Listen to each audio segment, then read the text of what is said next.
Okay, guys, we are live. So for those listening at home, welcome to the Dungeon Musings YouTube channel. My name is Kevin Madison, and I will be your friendly Dungeon Master today. Today, we are carrying on with our quarantine campaign playing, well, Advanced Dungeons & Dragons 2nd Edition, playing through the 2013 adventure Legacy of the Crystal Shard. And we are also making use of the most recent release from Wizards of the Coast as well, the Icewind Dale Rime of the Frost Maiden. So if you are intending on playing Rime of the Frost Maiden, just be aware that this was likely going to have some spoilers in that, or for that adventure. If you don't care about... Oh, John, I think your gain might be really high up. I'm hearing every click of your mic. Oh, that's weird. Okay. Yeah, it's just may have jumped up because I'm hearing everything on your end. So today we are carrying on session 53 of this ongoing quarantine campaign. Let me introduce you to our Quarantine Crusaders, the stars of the Icewind Legacy of the Crystal Shard campaign. I'll go the order I've got you guys on the screen here. Why don't you tell us who you are, who you're playing, and what level are you currently? First up, I have Dave. Hey everybody, I am playing Lex Wiltshire. He is a half-elven ranger of Myliki, and he is level 7. Very nice. 7, wow. Gee, that's right, he dinged recently, right? Or last time? Yeah, two sessions ago. Wowzers. Cool. Next up is John. Hey everyone, I'm John. I'm playing Falcorel Hawkfriend, and he is a 6th level ranger and a 6th level specialty priest of Solinar. Very nice. Next up is Mo. Hi, I'm Morris. I'm playing Thomas, who is a 7th level fighter. We're still about 25 to go to 8. Yeah, it is a long slog between those next levels. And last but certainly not least is Brandon. Hi, I'm Brandon. I'm playing Grim, the first fireball-less 5th level wizard in history. Yeah, nice. I'll cast Mountain. So then, guys, last session, John missed out on last session, but it was an eventful one. Guys, as you can see from the map here, that you still find yourself deep in the bowels of the Caves of Hunger. But what happened last time?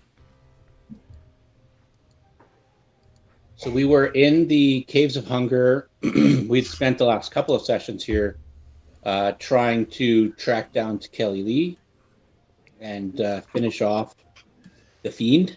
Yeah, so we had gone through and finished off some vampiric gnolls. I guess the session started with... There's to Kelly Lee, the Howling Hunger. The Howling Hunger. Mm-hmm. And we had fought some shadows, or some shadowy creatures, undead of some sorts that drained strength. I think it was. Yeah. And then had gone in search of Kelly Lee and found some giant wormhole. Or I guess, no, that's where we started, I guess, the previous session. We had found this collapsed tower. We're in some ancient Netherese ruins in the cave. And we had gone back around, fought some shadows, pushed on to Kelly Lee, showed up with a bunch of fiends, killed them, and wounded Kelly Lee enough to turn it into mist. And then it disappeared. We quickly got Ostin back up, who had fallen, and chased off after to Kelly Lee, and then went into this chamber where most of the people are, and there were a bunch of gnolls hanging from the ceiling. And as Storr went down the south towards where the room where he and Lex are now, these other gnolls jumped down and attacked the party, killing... What's her name? Usko. Usko Pinestalker. Usko Pinestalker, the now fallen. Usko Pinestalker. Yeah. One of the Goliaths. And Storr ran over and flipped his lucky coin and smashed a vial of holy water on the body of Kelly Lee, and the other gnolls fell inert. Yes. So that is a perfect summary. Thank you, Dave. One thing I wanted to add is to the northeast. I think it was it up here or the chamber past? There was like we had some sense of like a growing hunger from there. Yeah, like there's some sort of I think it was in. So all I of wanted the to go cave. check that out. I think that was in all of the cave as we were getting. It was getting stronger as we were getting closer to Kelly Lee. No, location. but it specifically got. It was in the northeast. There was something, and Tekeli Lee was down to the southeast. So there was something up in the northeast as well. Okay. Yeah. So, guys, we pick up after you also had. There was a mini earthquake or a mini ice quake, I suppose, during the fight as well too. You may remember that you guys all got shifted around in the middle of the fight with those things. So, first things first, Lex and Tom, you've gone down, and the body of Tekeli Lee seems to have burned down to, if for lack of a better term, down to just a pile of snow in this little alcove right here. The entire region here, just the room that the majority of the party is in, is just like a charnel house, and it's worse down here. So, what do you guys want to do next? We'll pick up from there. You can turn and see Usko is on the ground, lifeless.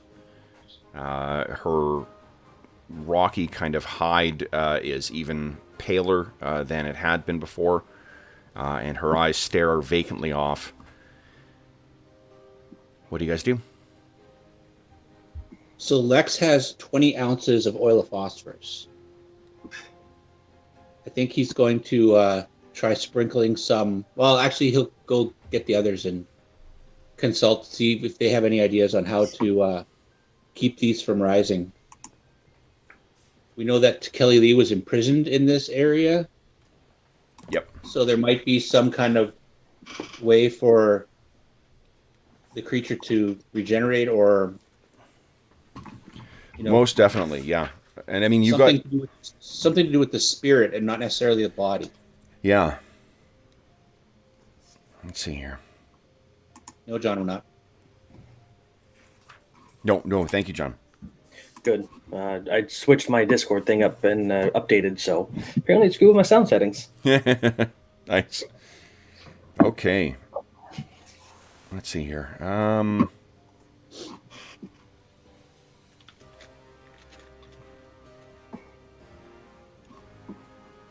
So, with these types of spirits of hunger, one of the things, they are creatures of the night, and one of the things typically, Dave, that you would know is that sunlight is something that they are anathema to. In a land like this where it's so overcast, and especially in the winter when the days are so short, that's a difficult thing to expose them to. But a close second is fire, seen as a distillation. That is almost always anathema to most kinds of undead, or unquiet spirits at least. Well, if oil of phosphorus is able to light a weapon on fire for a turn, I'm hoping that it's enough fire to take care of Kelly Lee's room. Yeah. Boom. Okay. Well, you've got 20 Lex is fluid gonna- ounces. Does anybody have a torch? So what was that? Yeah, Mom? I've got fire making stuff. That's about a pint, 20 fluid ounces, isn't it? I'm terribly out of date with those sort of measures, so that's quite a lot. I don't know. I was thinking we could also mix in some of the holy water in as well. I don't think water and fire mix very well, so I will. Well, they don't with phosphorus. They catch fire. Or am I thinking of sodium? So Lex has this magical oil that burns anything except for leather for 1d6 rounds until extinguished, and can light weapons on fire. He's at 20 charges, not at 20 ounces. Sorry. Okay. I don't know how much that actually is. I do have a torch if you want me to light it. Sure. I figure he's going to pour some of this onto Kelly Lee, and then maybe we toss a torch on it. Does anyone have the fire building proficiency? You don't need it to make a fire. The reason I ask is what you can do with that proficiency is start a fire without flint and tinder. Oh, that's all right. I've got a tinderbox. Okay. All right. So Dave, you Lex will call out and use a torch. I'll use two charges on Kelly Lee's body, and then one charge on each of the undead gnolls. okay? So how many were in this room, Kev? So one, what does it do for? Does it only light the weapon for one round, or for one attack, or does it last for a longer period? I scrolled in the wrong direction. 1d6 rounds, sets fire to anything combustible for 1d6 rounds or until extinguished. And can light a weapon on fire. So let's do this. Let's say, give us a roll of a 2d3. That's how many charges it'll take to fill up the body. Because I'm picturing you're sort of sprinkling over the area. Because it could be as little as 2, but it could be, I can foresee that, you know. Okay, so 3. There you go. So I'll be down to 17 charges. Okay. And then I'll get rid of Kelly Lee's body. Okay. Or hopefully. Yep.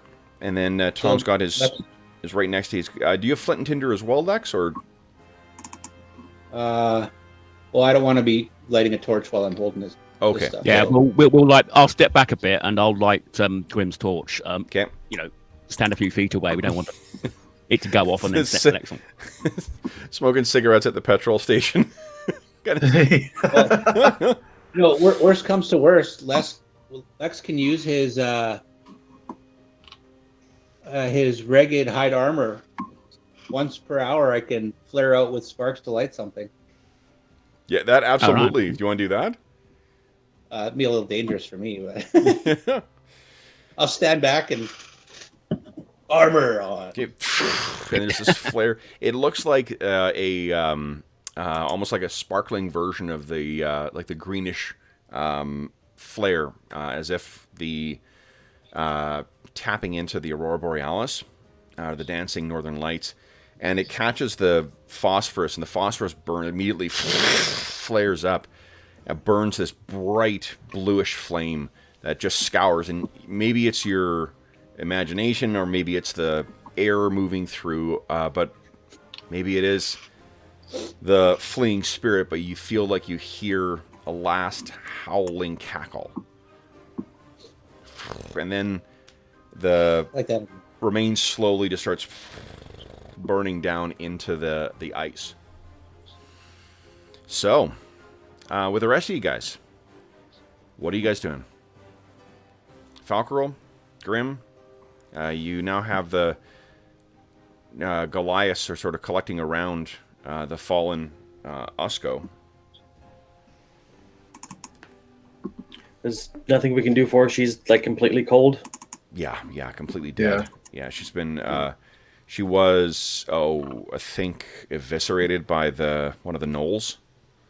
Yeah. Yeah. So, Garanig is beginning to slowly sing something, and I think you guys see Pinesocker and Jellicoe join. They sit down and join in. It's apparently a song that the Goliaths know. You know, a dirge, if you will, for the fallen.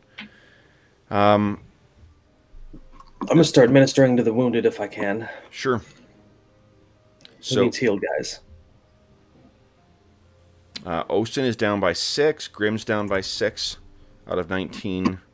Lex is down 18. And Tom is down by 19, it looks like. Lex And we still don't has- have those temporary hit points anymore, do we? No. Okay. Lex still has 59, even though he's down. So he's higher than most of the people. Tom's at 39 out of 58. So, go ahead, Falcarel. Who are you? Okay, so 8 for Grim, 2 for Ostin. Cool. Back to this. Okay. John, why don't you control Ostin today, if you don't mind? Oh, I can do that. Okay. All right. Then, guys, what do you want to have, or what do you want to do next? Look for treasure. Can we burn the rest of the bodies? Well, I was going to suggest maybe we take those outside to do, and maybe we That's a could good give Usko a Viking-style funeral send-off. In front of 400 gnolls. Yeah, there's a whole knoll. Well, no, we'd lay the. Oh, sorry. Yes, there are, aren't they? Yeah. I don't know if that's a smart idea. We should probably. No, sorry, I'd forgotten that camp. Yeah. Well, maybe we could do it in here and lay her to rest amongst her fallen foes, and then set fire to her as well. Him, him, isn't it? Can we like drag some of these gnolls' bodies together, Kev, and burn them with oil of phosphorus? Where do you want to burn them? Just in a pile in the middle of the room. Oh yeah, yep. Yep, you can easily do that. So for that, I want to do the same amount. So it gives us a 2d3. Let's see how many charges.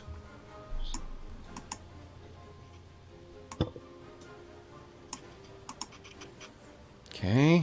Oh no, that's healing.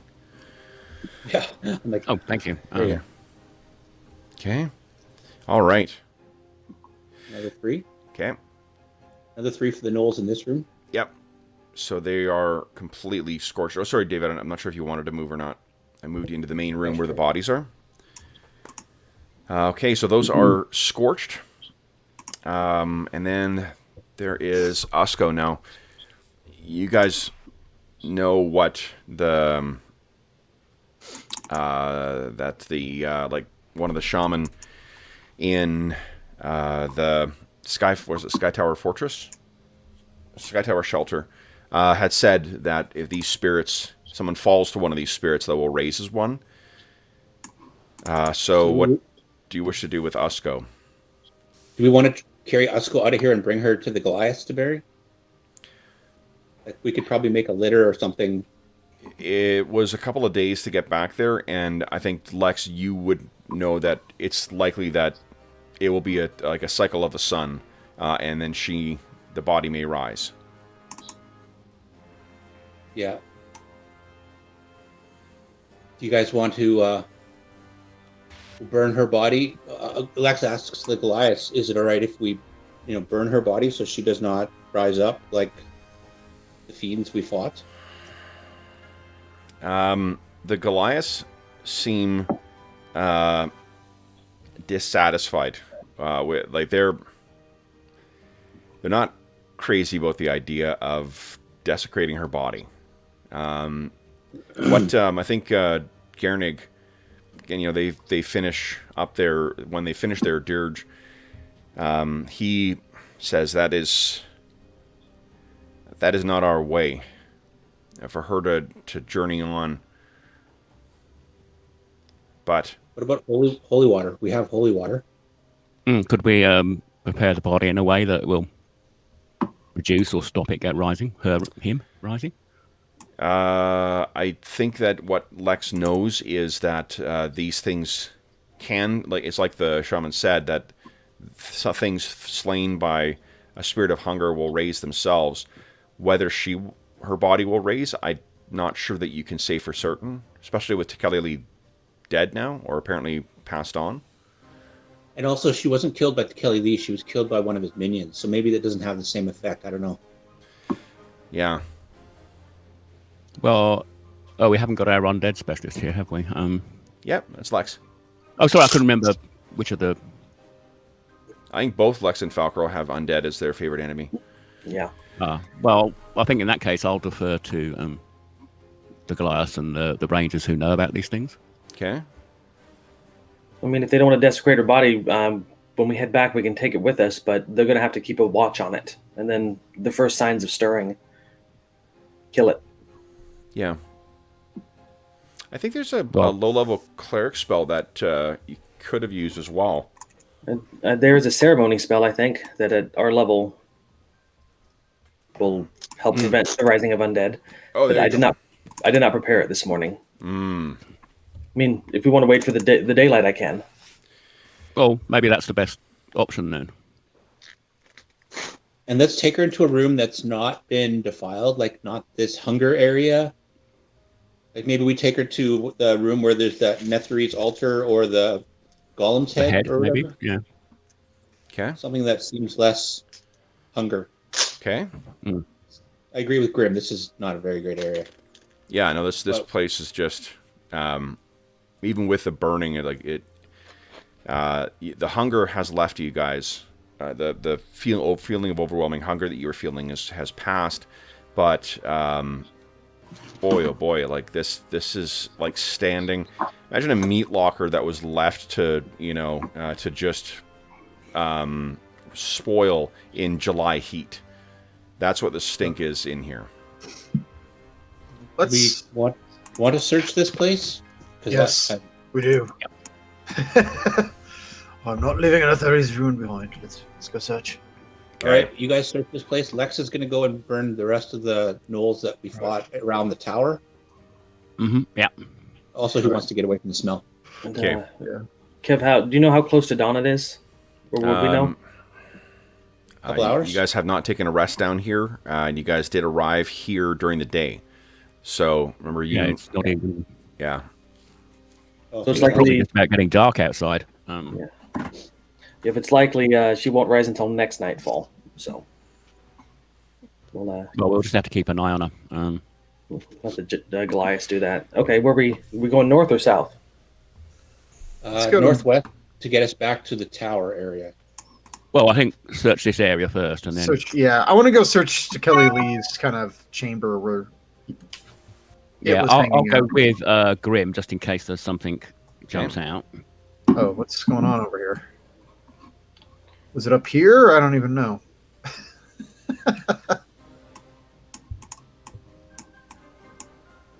And I also have a light with me, I think, as well. Okay. The smell is getting worse as you're heading in that direction, Grim. Okay, And that must be the right place then. in there, this is a frozen house of horrors. There are corpses of gnolls drained of blood, but in the most vicious and brutal manner that just fills this entire chamber. Okay. Anything? I mean, it's going to take you a Anything- while to go through this stuff. Ugh. They're not going to have stuff sitting out. It's going to take you at least an hour's time. I think this is the Lex- place. When Lex walked by, he had a mask around his face to try and help with the smell. Yeah. Yeah. If any of you could detect magic, you might be able to sense if there's anything worthwhile in the room. Otherwise, you can leave. That's right. Your cantrip will not help you with that. Yeah, I don't think it will. Okay. Jeez. Only because you would have to keep recasting, and your attention would be on that rather than Yeah. looking around. I think I get to cast it on something specific. I can't just do a whole room and see what's magical. No, you can. Like if you've got detect magics prepared, then you can. But that's a first level spell as Yeah. opposed to the cantrip. Yeah, that's the guess what I'm saying. The cantrip doesn't do that. No. Oh, yeah. So what do you think? You just gonna start looking around, see what. What do you think, Tom? Yep, I think we should search this one first, All and right, then let's search Okay. this. So then, Grim and Tom are going to be occupied for an hour. What do the rest of you guys want to do? Let's see. Me and Ocean can go north. Okay. I like that. I don't have any visibility. My token. Oh, here, hold on. There you go. And there you go. There we go. Pop my head in here. Is there anything in this room over here? Nothing. More signs of butchery, but that's it. It's weird. Okay. So then, Lex, you're heading back with the rest of them? Yeah, Lex was heading back to where we fought the last batch of gnolls before this Okay. to burn their bodies before something happens. Okay. Do you remember where that was? From where we are, I believe it's to the west. Okay. You can keep By on the moving. tower- by the tower. Yep. Okay. Just keep on moving if you like. Yeah. Managed to lock Ocean inside the walls. Uh-oh. Thank you. There you go. Yes. Spread out. No, I'm gonna That's go after right. Lex. But yeah, we don't know this place is completely empty yet, guys. No, it's fine. Keep going. We haven't been to every room yet. Before he left with Grim, Tom would have said no one goes anywhere alone, by the way, just in case. Well, you didn't say that, Yeah. though. Like if you're responding to something that I've prompted, that's very, you know, in fairness mode, like in a more story-based game, that's fine. But like in this kind of sandbox, you know, you deal with the consequences. That's part of the fun of this, is you have to anticipate that stuff and say it beforehand. Also, I don't know how you would do that if you guys are splitting off from the party. Like two of you are going off in another direction, and then you're also saying, "Everyone stay together. I'll see you in an hour." Hey. Okay, now.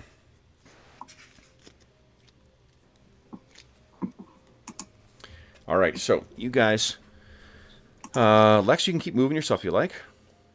Osin and Falcor have come to join you. I imagine these are all kind of looking the same now, right? Lex goes, where's the other two? I think they're poking around some dead bodies. Well, I think what they said, they were going down. You don't know that they're... none of you guys have gone down to where they are right now, so how would you know that? Okay, we'll just wait for them then. You wait for them here? So, again, like, Yeah. It's going to be an hour for them, so you guys wait after the first 10 minutes pass. Yeah, after the first 10 minutes, Lex is like, what are they doing? You want to go back and we can check on them. go back and get them? And leave Ostin here with the Goliath, and me and you can head back. Okay. Actually, going to be... So this room is a stinky room too, Kev? Is this one of the ones where it was... This is one of the ones that spawned... hold on here. Let's see here. This is where you... I think you faced the... Spirits of Hunger. Let's see here. What is this? Where are you? Let's see. So this room here is...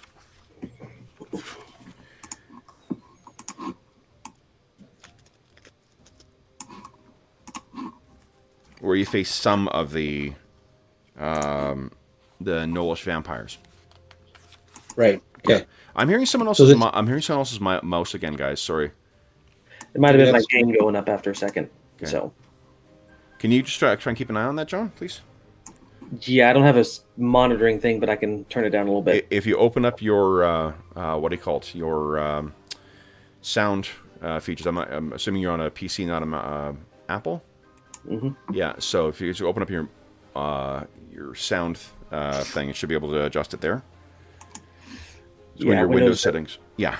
I have to monitor that on mine with the new laptop as well too. So just it is one of the things. Okay, so yeah, this is where you faced some of the Nolish vampires before.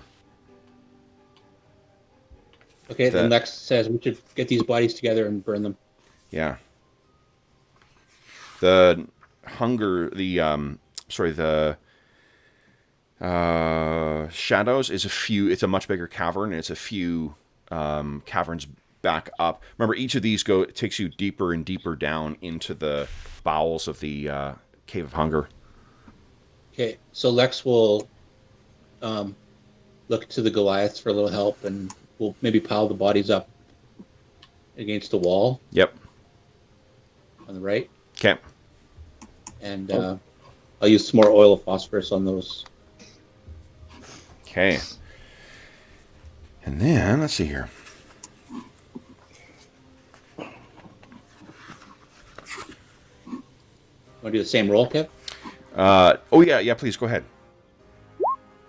This time it's 5 ounces. It's a bigger Oof. pile. Yeah. It was a big, I think a big group that you guys fought here, right? So. Yeah. All right. So then, guys, what do you wish to do next? That takes up probably, let's say that takes up about an hour's of time. So after that hour has passed, Grim, Tom, your gloves, if you were wearing them and or making use of them down in this cold, icy cave, are kind of a ruin. You can't find anything of value. A waste. Yeah. Well, let's go back to the others. All right. Unless we want to try down here. Come on. To the south, maybe? It smells even worse down there. Oh, maybe there's something down there. Yeah, Like death. the room where we burned Kelly Lee. Yeah, I'm going to suggest Yeah. that actually. Let's go down there, yeah.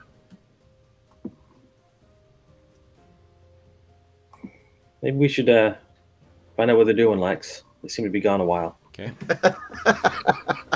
Yeah, it's about an hour has passed. You've burned all the bodies, stacked them up, burned them all, and you realize your allies are still not here. Yeah. Let's go, Lex. Let's go see what they're doing. Okay, once the bodies are burning, I don't need to supervise them. So Okay.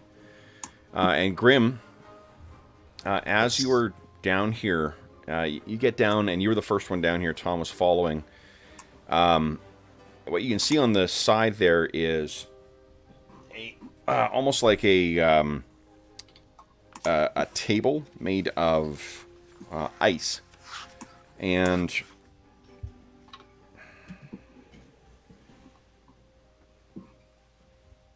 forgive me, that's actually a pillar of ice around which there are placed a stack of probably about 40 human skeletons, or human skulls, forgive me.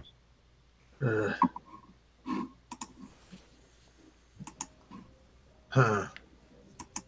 And when you get down here, you think you hear the sound of something whispering in your ear. And then it's gone, and when Tom comes down and starts chatting, you've lost it.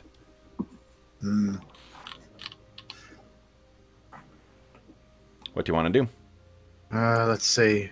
Can we search this dais here?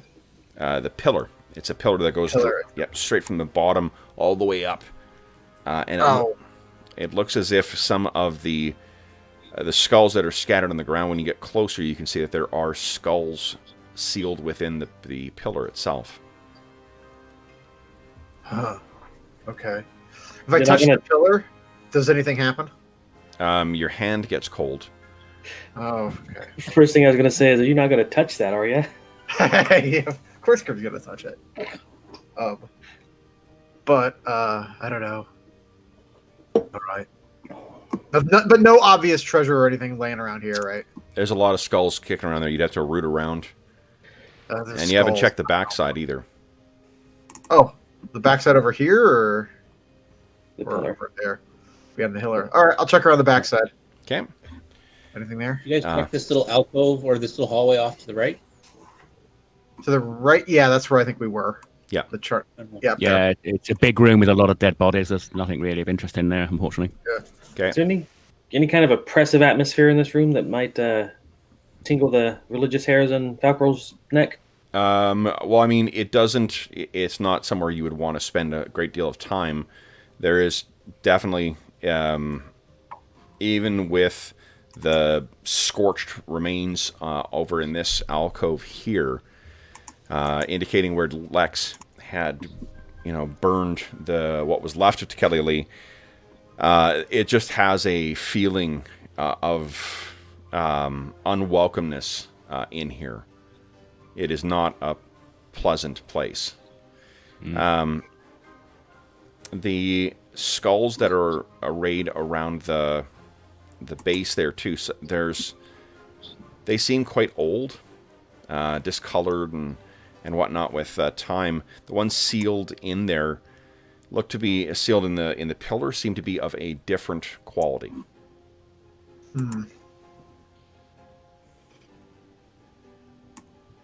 Like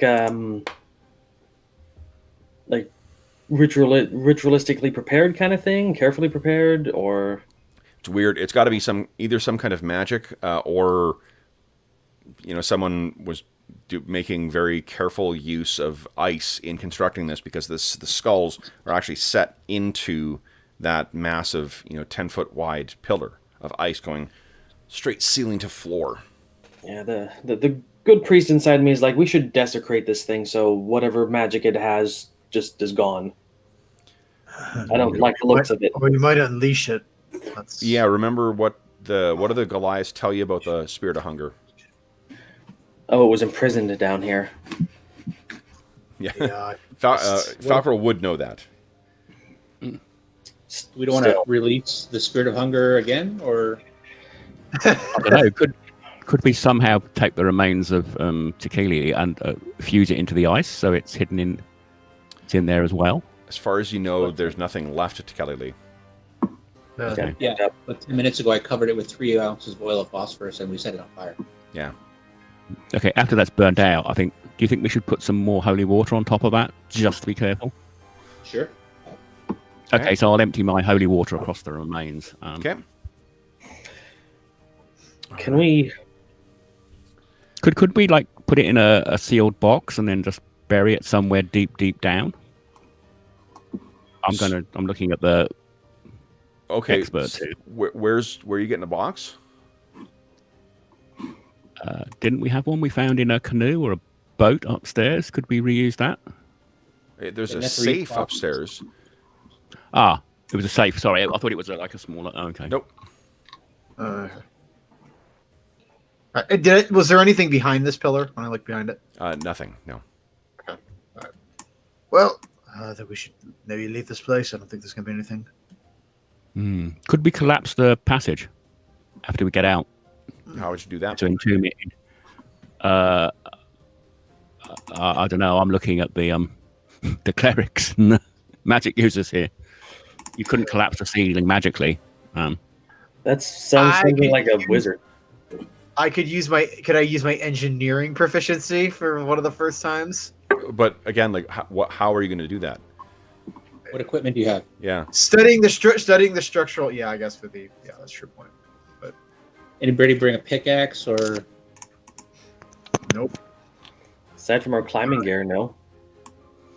Yeah, we've probably got ice axes. Go check out the northeast part of this cave.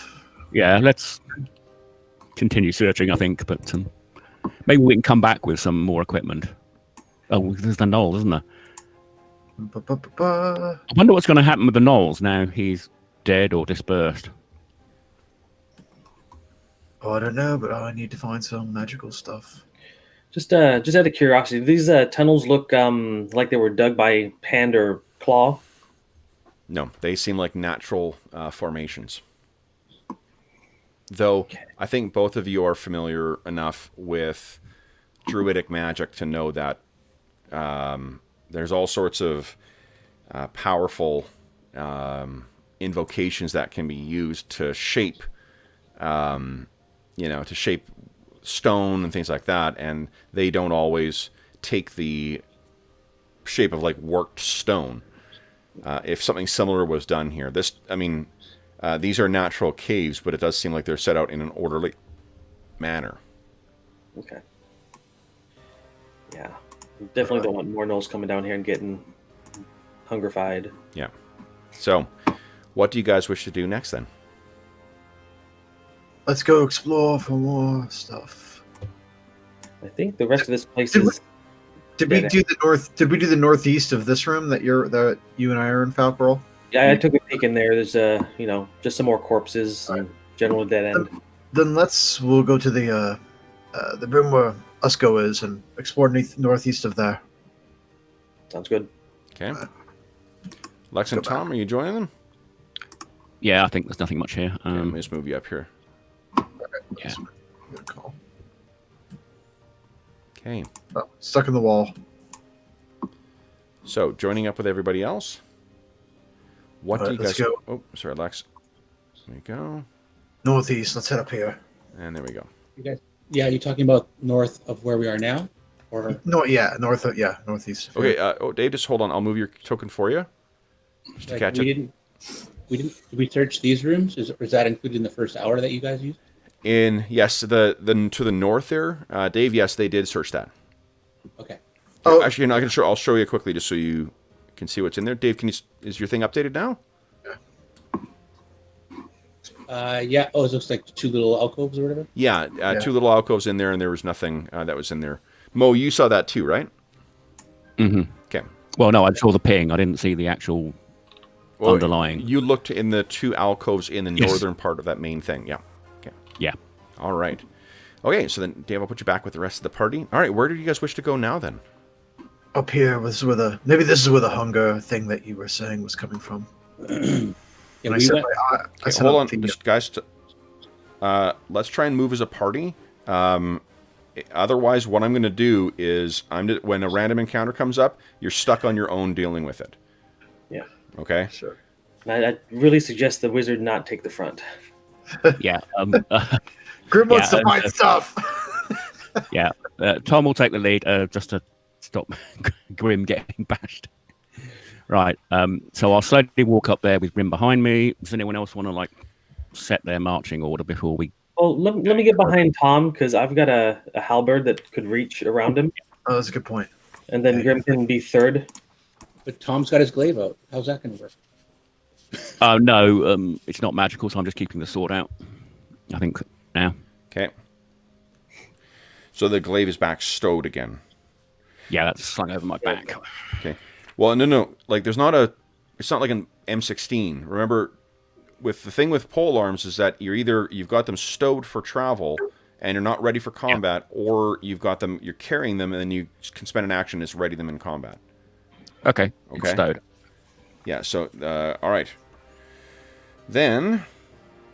I mean, it's not like a video game, Kev, where you can just put it towards your back and it attaches to some kind of magical magnet. Exactly. Yeah. Okay.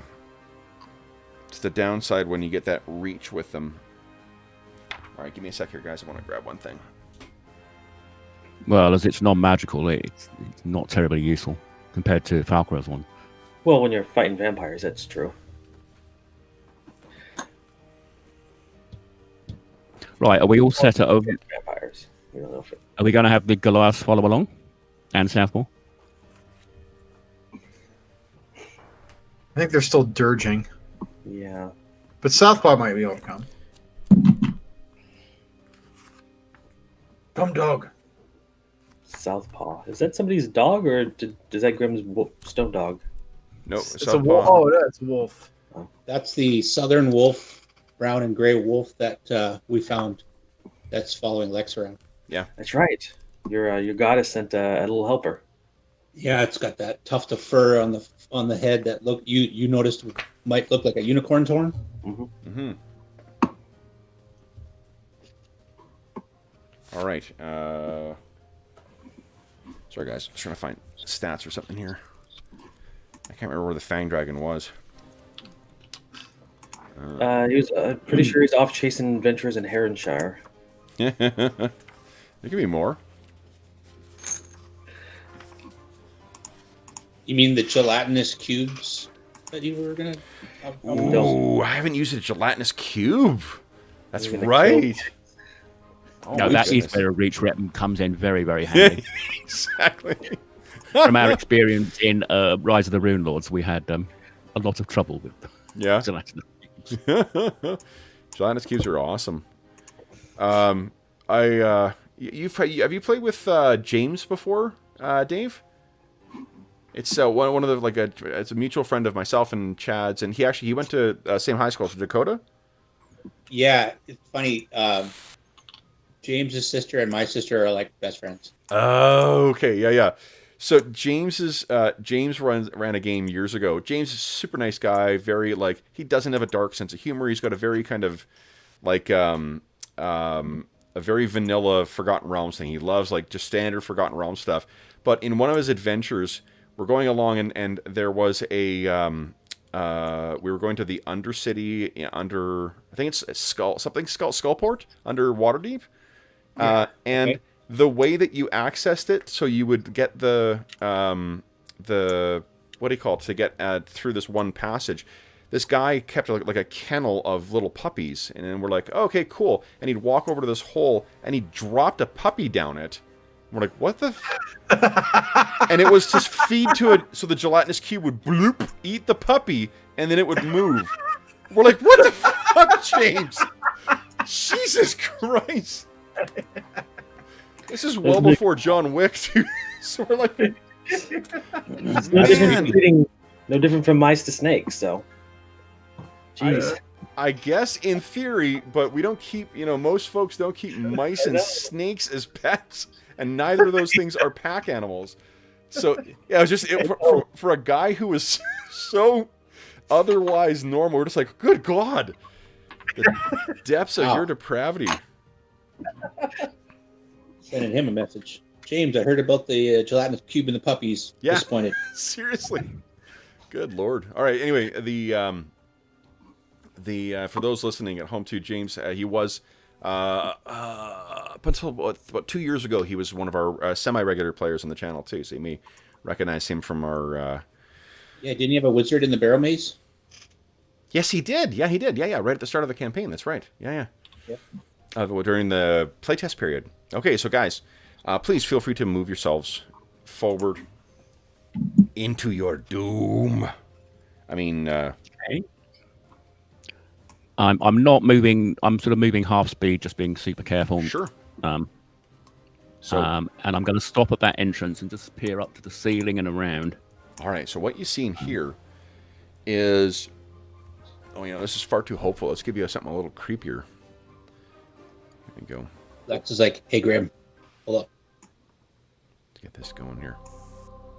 Yeah. Thank you, Kevin MacLeod. So. You get in here and looking around, what you see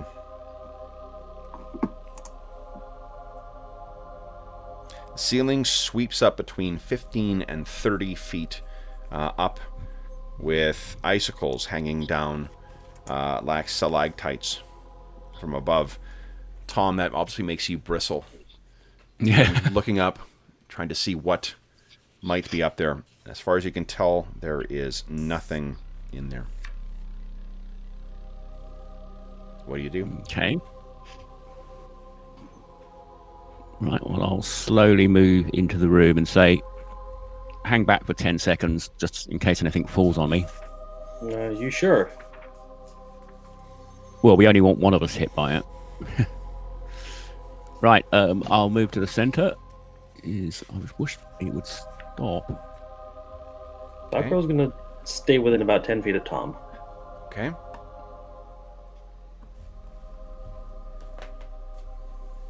So, you can see the room with the uneven floor.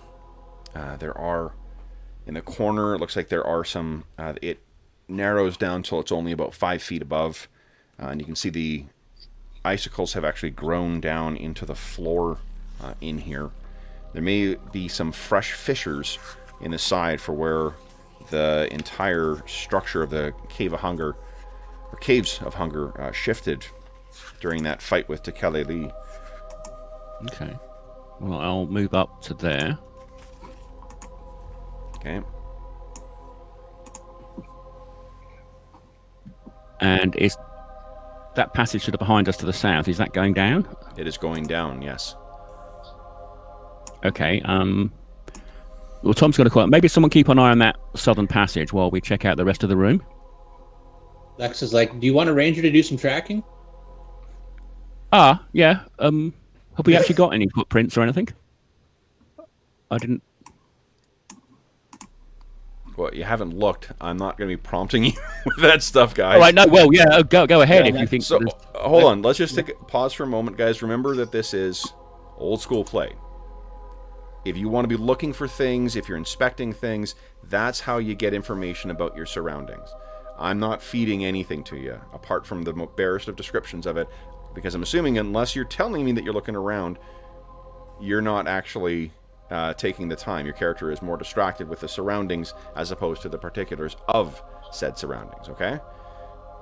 The reason Lex asked is the whole point of him being in the front in the past was to track, and because he has dark vision, he can see further than your torchlight. Yeah. So, Lex, why don't you give us a tracking check, please?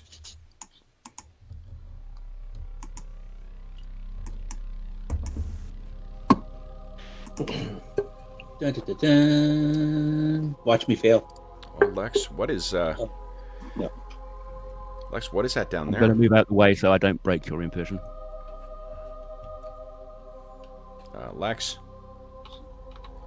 Lex is tracking, and he looks back to Tom and says, "I don't see any tracks. Or wait a second, what's that to the south?" Yeah, you can see on the ground there are more knoll tracks, but down there to the south, Lex, you get Tom to take a step back, like over here. Get out of the way. Mm-hmm. Lex, you can see down into there, and there are... It's not humanoid, maybe? Rough humanoid forms down here. Creatures to the south. And there are tracks, knollish tracks, that lead not elsewhere in this room, but all around where Grim, Falcarel, and Ocean are, and then arcing down. Let me get the pointer again. Down here into this chasm that goes down another 20 feet. Not chasm, this passage. Lex whispers, "Be ready. There's creatures down to the south. Really? See their tracks." Do you want me to lead?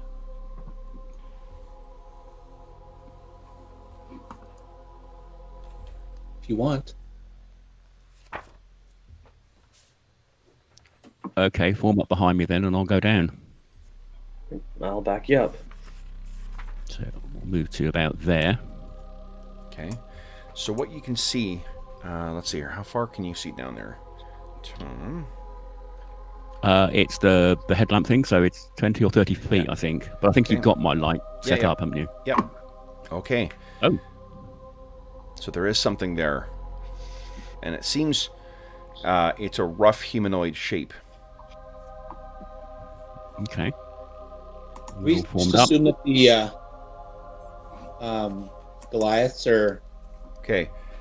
they're So, done. Like, as you step a little further forward, Tom, and you can picture this is just lit by that hissing headlamp of yours. This goes down on about I don't know what the angle would be. It's 20 feet by 20 feet, so it's probably 45-degree angle. It's a pretty steep slope heading down in there. But what you're seeing at the bottom is basically, picture like a malformed lump of snow built into kind of a crude, like, snowman type shape, but at the top of it, a knollish skull, or at least a canid looking skull, has been placed into it, like some kind of, barbaric snowman. You can see there are, from where you're looking, there's 2 of them down there. And oh wait, nope, at least 3. Tom's going to whisper, they're making snowmen. How Grim cute. finds that amusing. Are they moving snowmen? It's going to be a bit difficult to get down a 45-degree slope. I'm tempted just to slide down and end at the bottom. Because there's no way you're going to walk down a 45-degree slope. Well, you got your crampons on, though. Okay, well, I suppose I can put one hand on the wall. Yeah, okay. Well, I'll very carefully walk down the slope. Do we want to go down the slope, though? Okay, as you're getting down there, you can see that there are more. Kev, I can see their names on their tokens. Is that supposed to be there? Oh, yeah, it's because it's the way that they set it up in the... Give me a second. Okay. I'll clean that up right away here. And I don't know what they are. Hold on. There we go. Now I got the... Can you see it now? I can. I don't think Lex can. I can see it. Yeah. I can see it. Lex, I think this one's got your name on it. place has Oh, Right. I think we should. So when I get down to the bottom, do they actually show any sign of noticing me? Are you keeping an eye on them? Let me just replace them. Well, yeah, there's like weird snowmen. As Yeah, far- definitely I mean, keeping an eye on them. You can see that there are cracks, or perhaps there are carvings on the skulls. The skulls all seem different, and each of the mounds seem different. Picture like a snow mound, like a mound of snow, like that was built with like rough humanoid. Imagine like the look of the terracotta warriors, the ones found in Qin Shi Huangdi's tomb, in the Chinese emperor's tomb. Picture like that would have all carved into one piece with arms and legs and whatnot, but then it melted. So you can see kind of like a rough outline of where arms would be and where the head might have been at some point. But in place of the face, there's oversized, massive hyenodon type skull. Okay, I'm going to very carefully get closer. Okay. Christ, there's loads of them. What you can see as you get down in there is that in each of them as well too, they're frozen over. So they've got that look of like a melted snowman that also then froze overnight. So it's got like an icy, it seems more like a solid chunk of ice than it does just packed snow. But the one ahead of you, there's something bright, like buried in its, like where it's almost its throat would be. Ooh. Okay, can I well, I was going to like remove the skull from the actual snow thing. Okay. So you're Can going I to try just and... sort of, like, chop it? Oh, you're going to hit it with your sword? Yeah. Okay. Effectively, I just want to remove the skull from the snow because I think that's what magically might have been. Okay. But I wonder whether they might have been affected when we killed Takili Ling. So that's your thought process. What are you actually doing? Well, effectively, he's just going to go up and then just try and chop the head off. Okay. So you, what I need from you is Hit? to roll initiative. Or- Oh, jeez. Okay. All right. So Mo, since you are the one taking the initiative here, we'll have you roll it first. Everyone, well, I guess Falco, you're really. I guess Grim can kind of see what's before going you, on. you mean? Yeah. Here we go. Mo, beat my 1. Jeez. Okay. So you're sweeping with your sword, which I think gives you what? Yeah. You're acting on a 6 then? Yeah. So, okay. Then, Mo, what we see, and Falco, I'm just assuming you're observing from the top right now. Mhm. Do you have your halberd out? Yeah, it's, I was having it out just in case Mo needed protection. Or Sure. Tom needed protection. So, Tom, you pull back and you're about to strike this thing, and there's just a sound of like cracking and splintering as this thing leaps forward.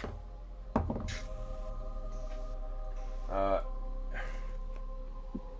hit an AC of -1. I take it that hits? Yeah.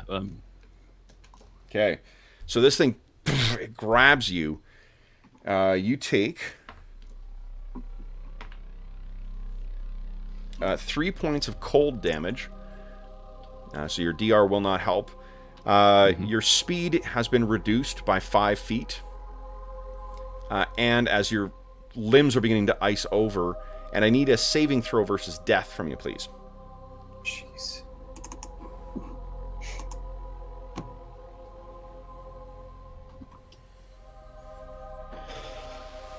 Oh, you guys don't need to worry about putting your... this is all happening so fast that... Okay, so you guys have 4 points of Astonishing Fortune. Do you want to re-roll that? You'll be losing a point of strength otherwise. Probably should. Okay. Yeah. Okay. Go ahead. Shit. So you lose another point of strength as your You find the massive list of things I've lost in terms of strength. Okay. All right. Does So that take me to 18 or 17? it will take you down a step.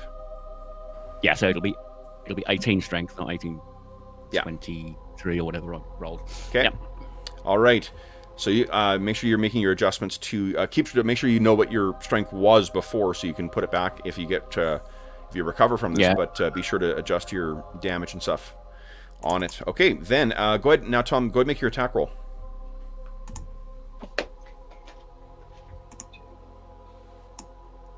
Hang on, where's my character sheet? Hidden its arm in the middle. Right, this is the Netherese longsword. Okay.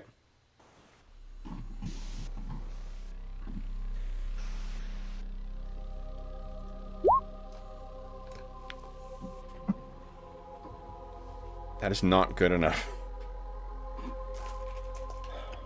Okay. So you swing and you hit these, like I think you're thrown off balance and probably surprised by this, but you hit it and it skitters off of it. This thing is not snow. This is almost solid ice and packed hard ice.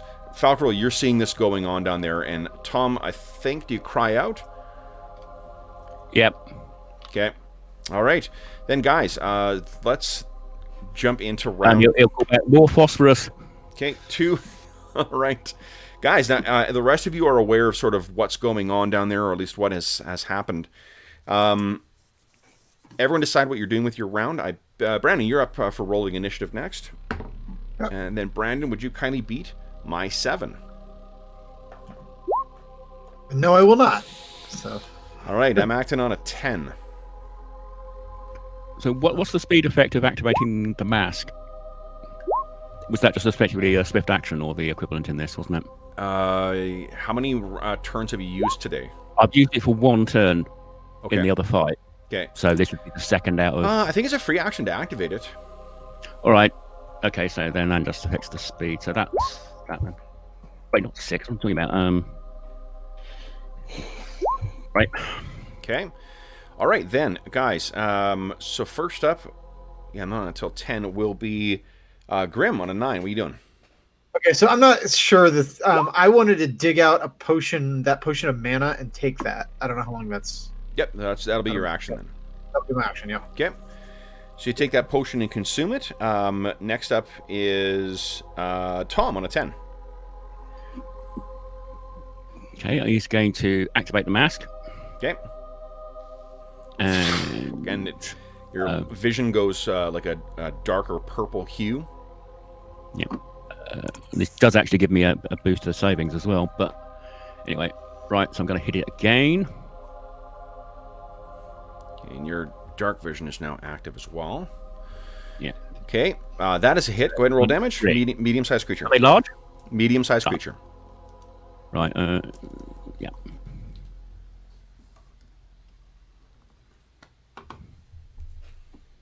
Okay, so you hit it. It is not sufficient to take it down, though. Let me quickly create a... Is that 7? Okay, then... let's see here. See... Alright. Oh, shit, wrong size. Alright, so you can see the token but not the numbers, guys. Is that right? Okay. Alright, so then that was Tom, and then these are acting on a 10 as well, too. Should be 1 less damage. I've forgotten to make the damage adjust. On, okay, yeah. I had to look it up. Okay. There we go. All of them are... and seem to charge forward at you. So, let's see here. We got quite a few on... it's 1 hit, 2 hit, fucking 3 hit, 4. Just where we don't go down icy slopes and attack things right away. So, 4. I see some dice here, guys. Alrighty. And so... Alrighty, so, where'd Mo go? He cast invisibility on himself. All right, so I'm going to do the damage to him. He is hit another 4 times. These things seem to just be piling on him, hammering on him. He takes another 13 points of damage, and DR does not help him. And he is slowed by another 20. His speed is down to a 55 right now. No, sorry. Normally it's 40. Oh, Jesus. He's down to a 25. He's down to 15. Okay, Mo, so your speed is down to a 15 right now because you were hit 4 more times. I've done your damage to you, but I need 4 more saves from you, please. Okay, well, at least now.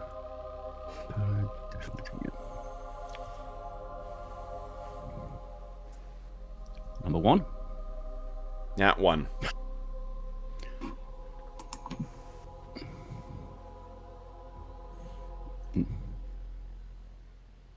Success, okay. So 1 failure, 1 success, 2 more saves, please.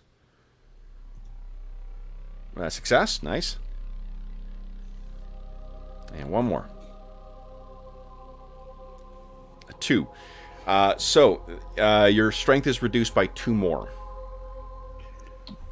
And he's almost completely covered in ice at this point as well, too. Your speed is a 15, which means that your combat move is 1 square right now. All right. Then next up is Falcarol on 11. You see this happening. Yeah, and those coterminous were already decided, so I can't react to what happened. What are you doing? He's making his way down the slope here. Yep. You know, crampon slowly, and he takes his halberd, and he's like, "Oh crap! It's a speed, so I get an extra attack on the first round at the end, right?" Okay. So I'm gonna try and attack this one. Sure. That's wounded already. Why don't you give us, because you're attacking on the slope there, why don't you give us a dex check quickly? Okay. Your crampons are you're not taking any penalties for this, so because the crampons are giving you something, but even then, nat 1, nice. All right, so no problem with footing. Go ahead and make your attack roll. Which one? Makes sense. This is a halberd of like speed and ice, so it's slide like, down it. Yeah. Nice. I'm attacking the wounded one, trying to get Tom free. Dave, I got the classic Hockey Night in Canada song in my head now.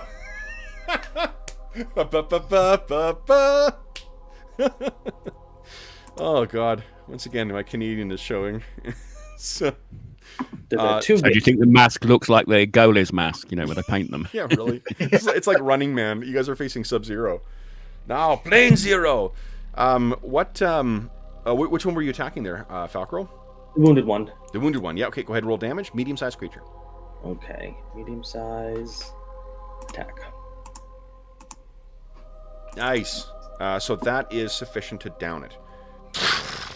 Like, he's not looking so good, guys. Hey. All right.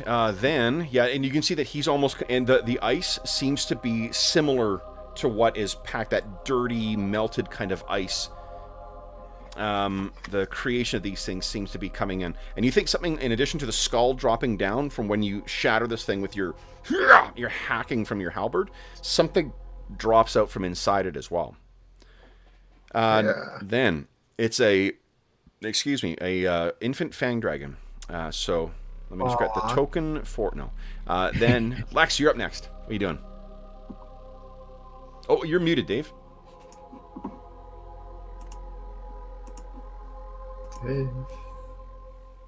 Oh, you're still sorry, Dave. You're still muted. No, I'm just moving my lips. Oh. Well played, so sir.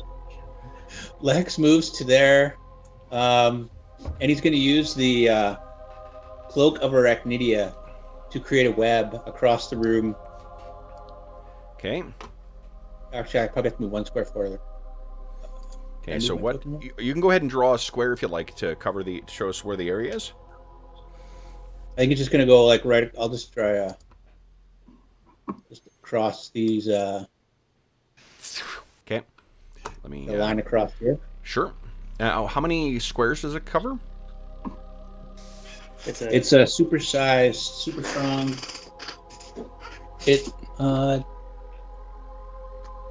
I don't have it written down. I think it's at least that area, right? I know it's a double-sized web spell. So. Yeah.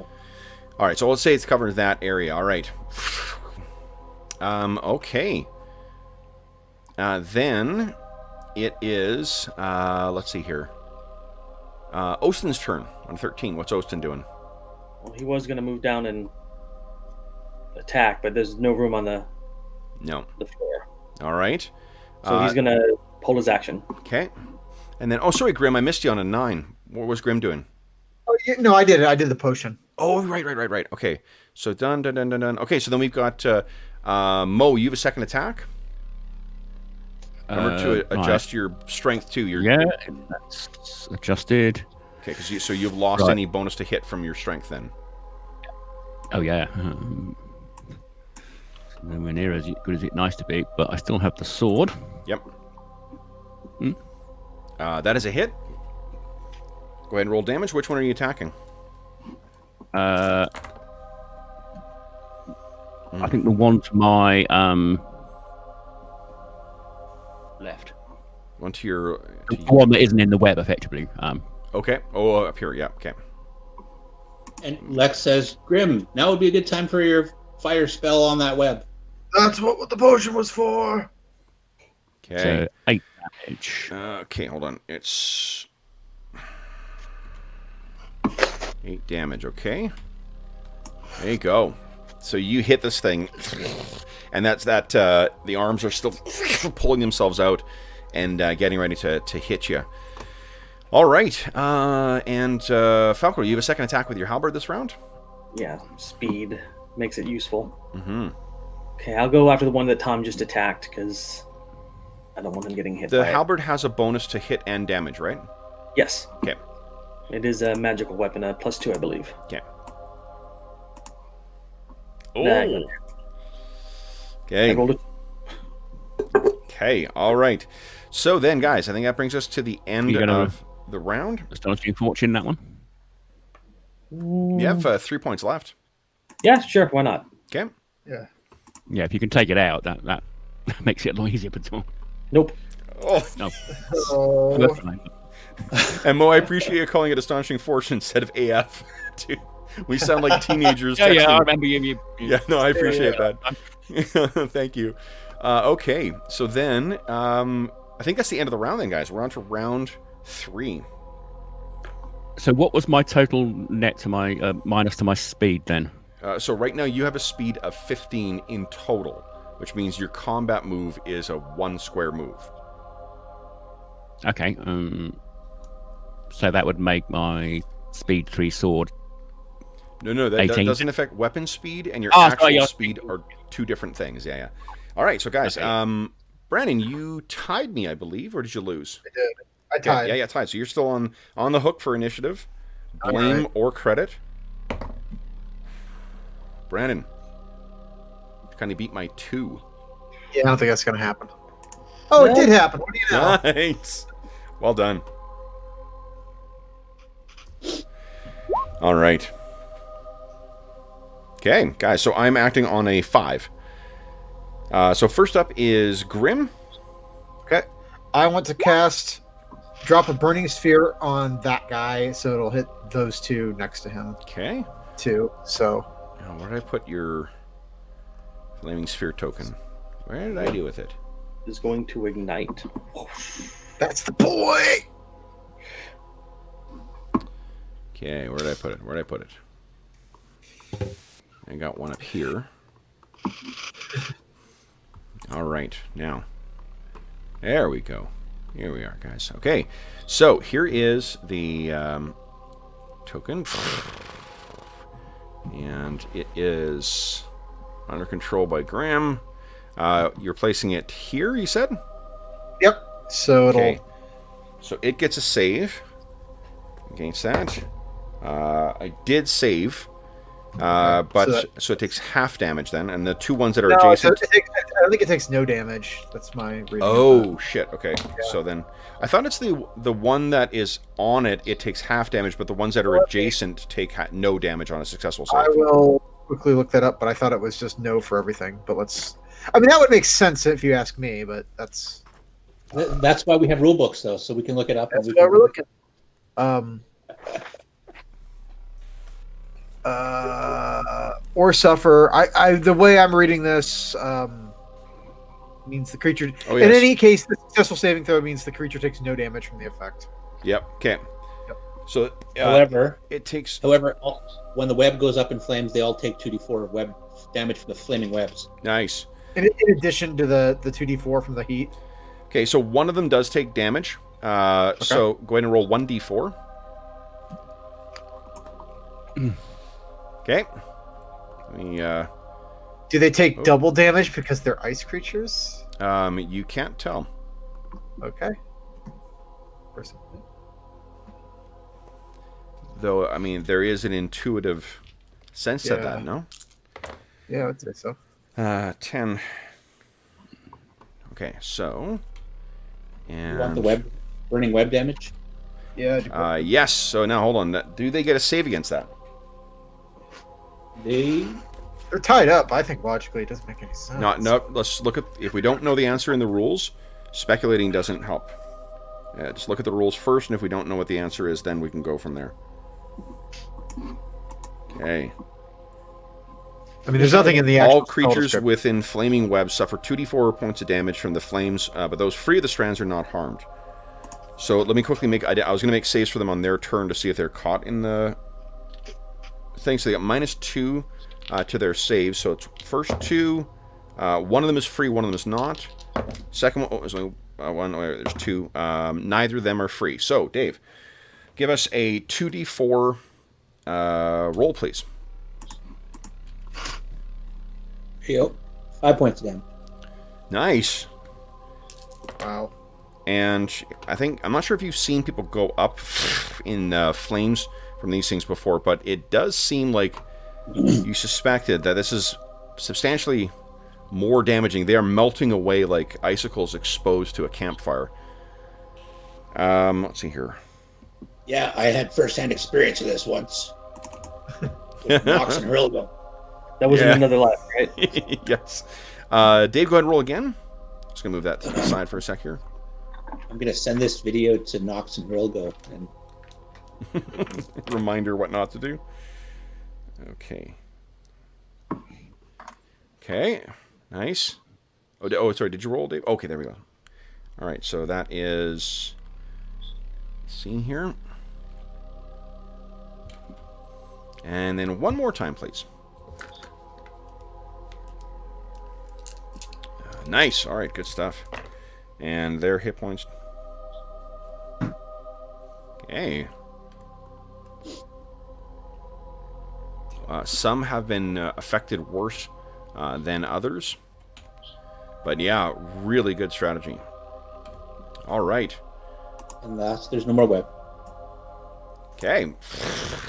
Great stuff. That was on 3. On 4 is Tom. What are you doing, Tom? I'm going to continue hitting the guy I did before. Okay.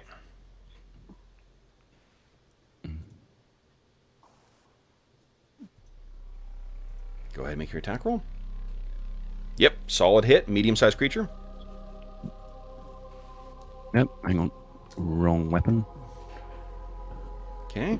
Next up will be Falcarol simultaneous with these creatures. 7. Okay. 7 on that. Yep. All right. Okay, what a difference with that strength, eh? Holy hell. Alrighty then. Falcarol, what are you doing? I'm gonna attack the same one that Tom went after if it's not dead. It is not dead. You can picture, like, I mean, I'm not... I think every one of you guys has lived around snow before, but imagine just whacking at a frozen snowman. Like, that's kind of what you're seeing here. Falcor, that is a hit. Go ahead and roll damage. Probably just barely squeaked by there. Yep. Ooh. Chunk. All right, so that will take that one down. However, it does get its attack first. Yeah. Okay, so we got, let's see here, 1. That 20. Oh, my gosh. I have a question. Yes. Could I slide down and get to the side of Tom Nope. after it attacks? Nope. Nope. It's all happening simultaneously, so do not have a chance. And there's not enough room to squeeze past Tom. Well, I mean, you could. You're taking 3 attacks of opportunity then. You can get rid of the one next to me. I can like stack. Well, very slowly step to one side. All right. So let's see here. Tom, you take another point of damage. DR will not apply. And then I can tank these things. Do I need to take another death saving throw then? Please, yeah. Your speed is down to a 10 right now, and I rolled a nat 20, so I'm gonna check her. No. Shit, so your strength's down by another 1. And Mo, would you give me a D20 roll, please?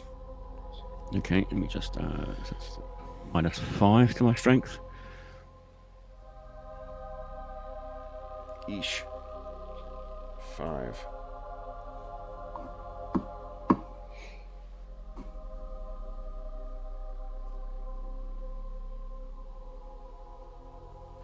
Okay.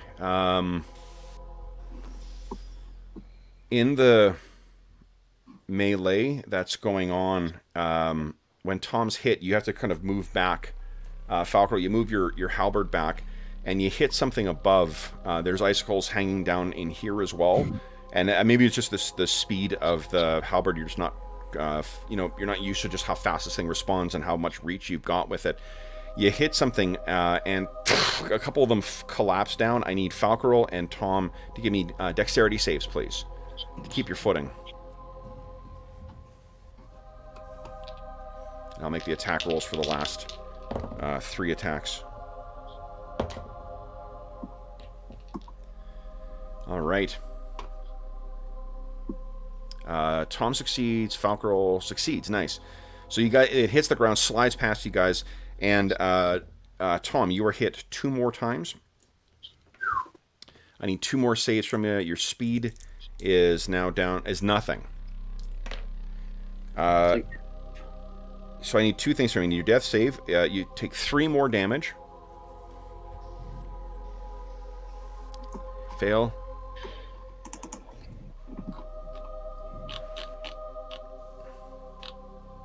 Success. Nice. So you only lose 1 more. I either do it. What's that? You hit me 3 times, didn't you? No, two more times. Did you All right. Did you? Because I think No. In that case, that last one is then wasted. That's yeah. So I lost one and made one. So how many? Okay, So minus. I need 1 more thing from you. Well, actually, no, you can't. You're at 0 right now. So as Tom is hit by the last one, what you guys are realizing, Falco, from where is as they're hitting him, they're leaving pieces of themselves on him. And Tom at this point has been completely covered except for his neck and where his skull is exposed. He is otherwise identical to what these things are. Uh-oh. Tom, you are completely immobilized right now. Uh-oh. And that was 2 more strength, wasn't it, as well? So minus 7. Okay. Then, so all that happened simultaneously, but then, Falco, you made them pay, and that one is down. But good for the goose, good for the gander. It means that they can't move in either to fill. So that hole is open right now. Then, frozen goose, frozen gander. Lex, you are up next. What are you doing, Lex? I'm out of ideas. So Lex was hoping for a space to open up, and nothing happened. So he's going to sheath his sword. Okay. Now, like Falco asked, there is an opening there. You could squeeze past, but you would take... I'm not taking 3 attacks of opportunity to get down there. Well, no gifts for the DM today? Come on. It's been a long week. I could use this. No, he'll put his sword away and look at something else. Okay. Then it is Osen, I guess. What's Osen doing? he was going to move in, but he still can't get there in 1 move. So, wait, he's got a speed of 40, right? Mm-hmm. Yep. For now. Well, he only moved 4 squares and then attack, so there's no room for him to get in there. So he'll just move in front of Grim. Okay. All right. Then we have Falco. You got no second attacks now, right? Not on an odd round, no. Okay. All right, guys. That is the end of round 3. We're on to round 4. Come on, fire damage. Okay. Brandon is still... oh, yeah, I got to roll for... Hold on, it saves. If they end their turn adjacent to the flaming sphere, that's when they take damage, isn't it? It doesn't actually quite say. It just says... I should have looked that up. It's... Well, but didn't they take fire damage this round already? They took it all this round already, Yeah, so when I you think... cast it. So I get the impression it's at my turn, but it doesn't say end turn.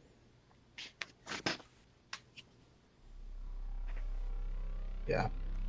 Let me quickly take a look at Golden So Lord. the rest. See if they have any further insight for that. For those listening at home, forgive us for looking this up again. Just want to double check. A creature struck by the sphere, and those within 5 feet of the sphere, it doesn't.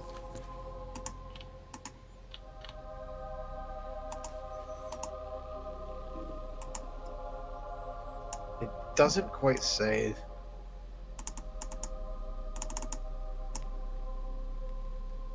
So, yeah, never mind.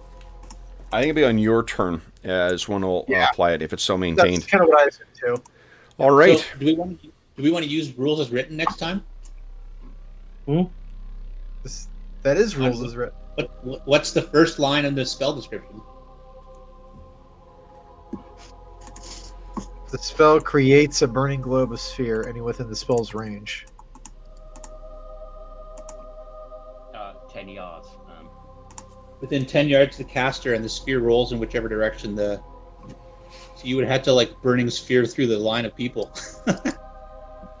Wait, No, within 10 yards, so he could create it in 30 feet. 30 feet, yeah, which I did. 10 yards. Sorry, I'm thinking 10 feet. Oh God, I'm like shit.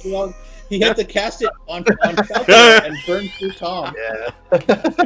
No. Thank you, math, for failing math. I don't know. I don't know my theory. All right. Okay, so then, guys, that brings us to the end of the round. Brandon, you are up again. That's the thing I screwed that up. So for those, and we'll take our mid-session break after we roll initiative and set order here. So guys, decide what you're doing with your round, and then Brandon, beat my 4, please. I was going to say, I have a super large D20. I've got some D6s. So. Oh, nice. All right. Yeah. All right.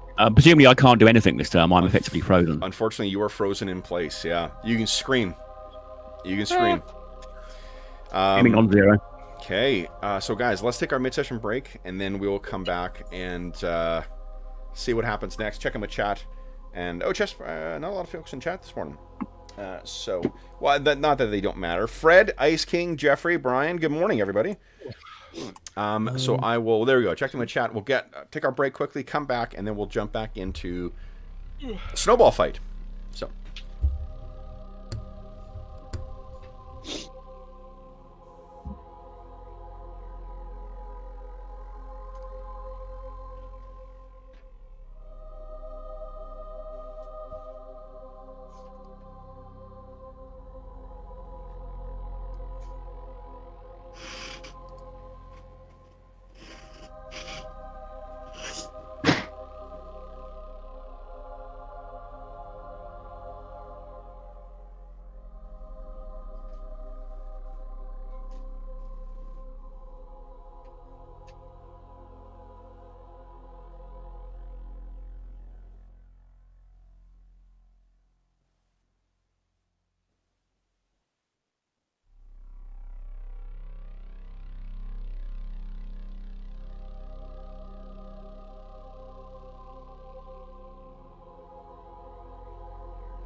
All right.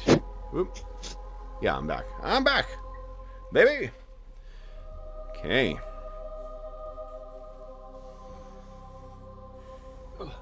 So things are looking a little grim. That's why we don't slide down a thing and attack things without a backing up. I feel like there's a lesson to be learned here.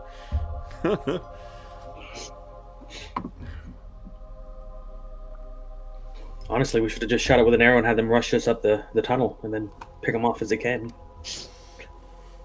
But, you know. There's different ways of doing things. Okay. So then, always wait for Dave to get back here. Alrighty.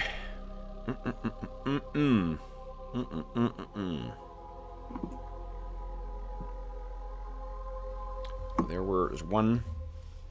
Yeah, one down. 2 down so far? 1, 2, 3, 4. 2 down so far. Okay. Start my running tally of your XP here, guys.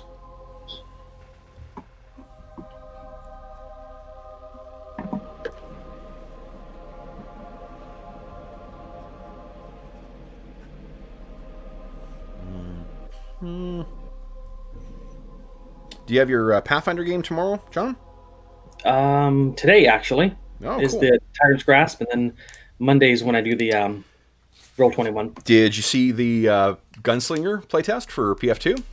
I have not, no. I posted the... I mean, it's on Paizo as well, too, but I got to post it in the Discord. Oh, nice. Yeah. It's that, and then they've introduced the Inventor as a new class as well, too. Kind of like the Artificer from... Honestly, it's very much like that. There's an armor variant. There's a like gun variant.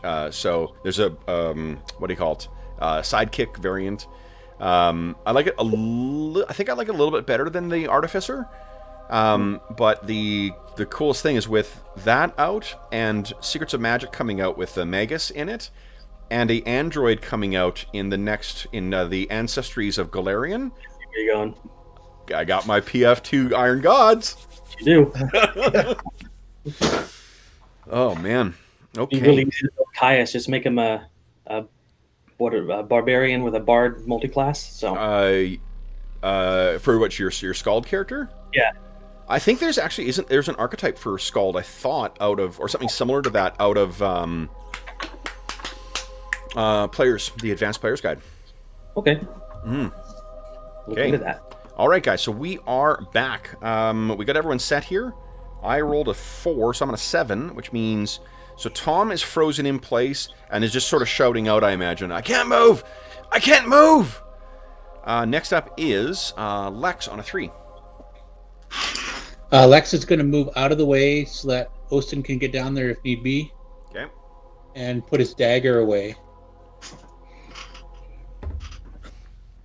Okay. Then it is Grim. Okay, so what I'm... Let me make the saves for these guys here first, while I think of it. But if I wanted to move it... Oh, yes, you can move it. Yep. Yeah. Okay, so because he's covered in ice, I'm going to do something strange. I'm going to move it on top of the one directly to the south of him. Okay. Let's see. So maybe it'll burn away the ice on him. I don't know. Melt the ice on Frozen Tom. Okay, Yeah. So let me make a save for the one that is on. Failed. So go ahead and roll 2d4. And the 2 adjacent ones, I failed both of those as well. Nice. Okay. One. That's for one of them, and that's for the other one. Okay. All right. And for Tom. All right, and then let me.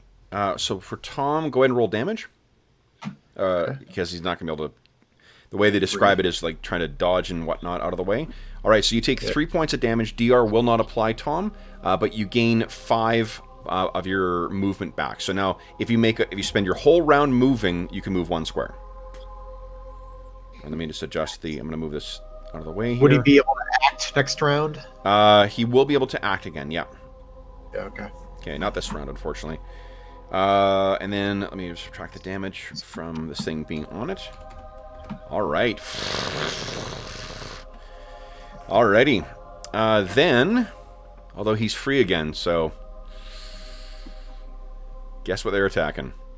Yeah, not before I go though. Falcro, yeah, you're up first. What are you doing?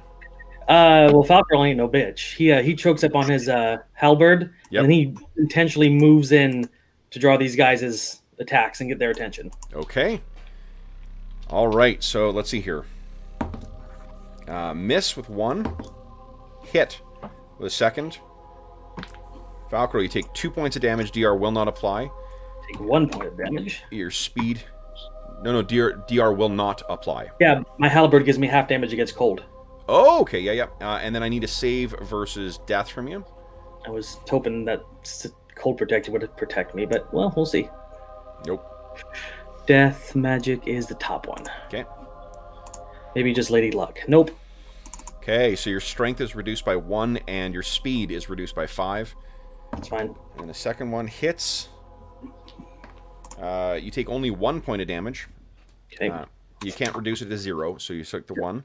And then another save, please. And then your speed is also reduced down to by 10 more. So what your speed, I think, is 6. Your combat move will be 3. Combat move is 6. Half that is Made 3. it. Nice. Okay, so your strength is not reduced. Your speed is, your strength is not. So, alrighty. So you move down into there. Then it is their turn, I guess. So we got 2 that are going to attack Tom and 2 that are going to attack Falcro. Falcro, 1 misses, 1 hits. Need another save versus death from you, please. 3 more damage. So round that down to 1. And another strength. Shit. And your speed is also reduced by 5 more. And then Tom, only 1 hits. But that's enough. Tom, you are sealed back up again. And you take 1 point of damage. And I need another save versus death from you, please. And by choking up, I take it you mean your reach is now a 1 with your halberd, right? Yes. Awesome. Okay. Alrighty. So then, guys, Tom, nice success. So you're just sealed up and you take 1 point of damage there, Tom. Then, next up is Ostin on an 8. What are you doing? Okay, Ostin's moving in to get next to Tom, and I don't know if that's going to provoke attack. Okay. Miss. Hit. Whoop. Hit. Ostin takes 6 points of damage. DR does not apply. Or his reduction does not apply. And I need 2 saves from Ostin.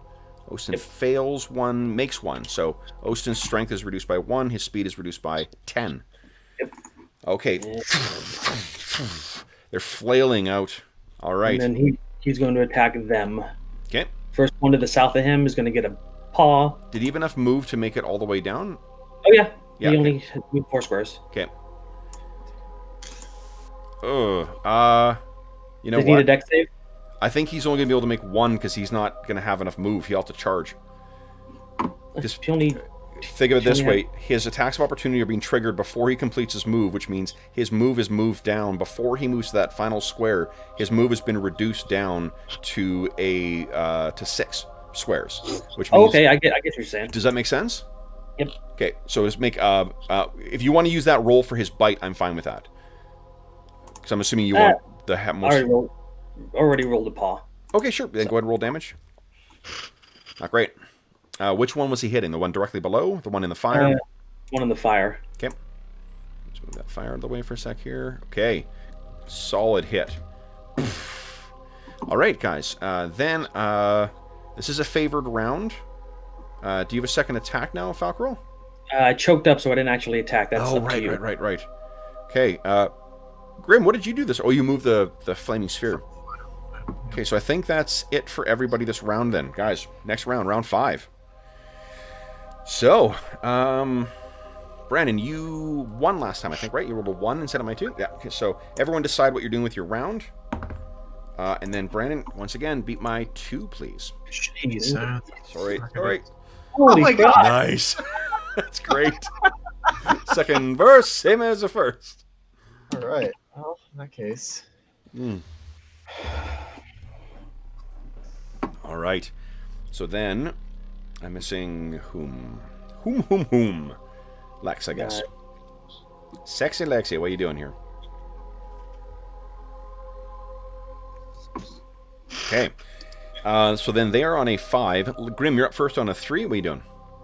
All right. I'm gonna move. I don't want to hit the. Well, yeah, I'll move it down here. Okay. So Yeah, I got, let's see here. First save, nat 20. Second save, 17. Third save, 14 may actually be a fail. Jeez, he's rolling high, guys. We're doomed. Use a different dice. Getting him out of my system. These treat you both well sometimes and poorly sometimes. And for the Icewind Dale campaign, I think these nice icy blues just work so well. I'm going to count that as a fail. I can't find my DM screen. Where is it? Okay. Yeah, so go ahead and roll 1d4. All right, that's that one. And it is... Yeah, more of it is melting away. If you were to guess, it seems like the fire is being very effective against them. They're just, sloughing off water. Then Falcarol on a 4. On a 4. I'm going against the wounded one to the south of Ostin. Please do. And Come on.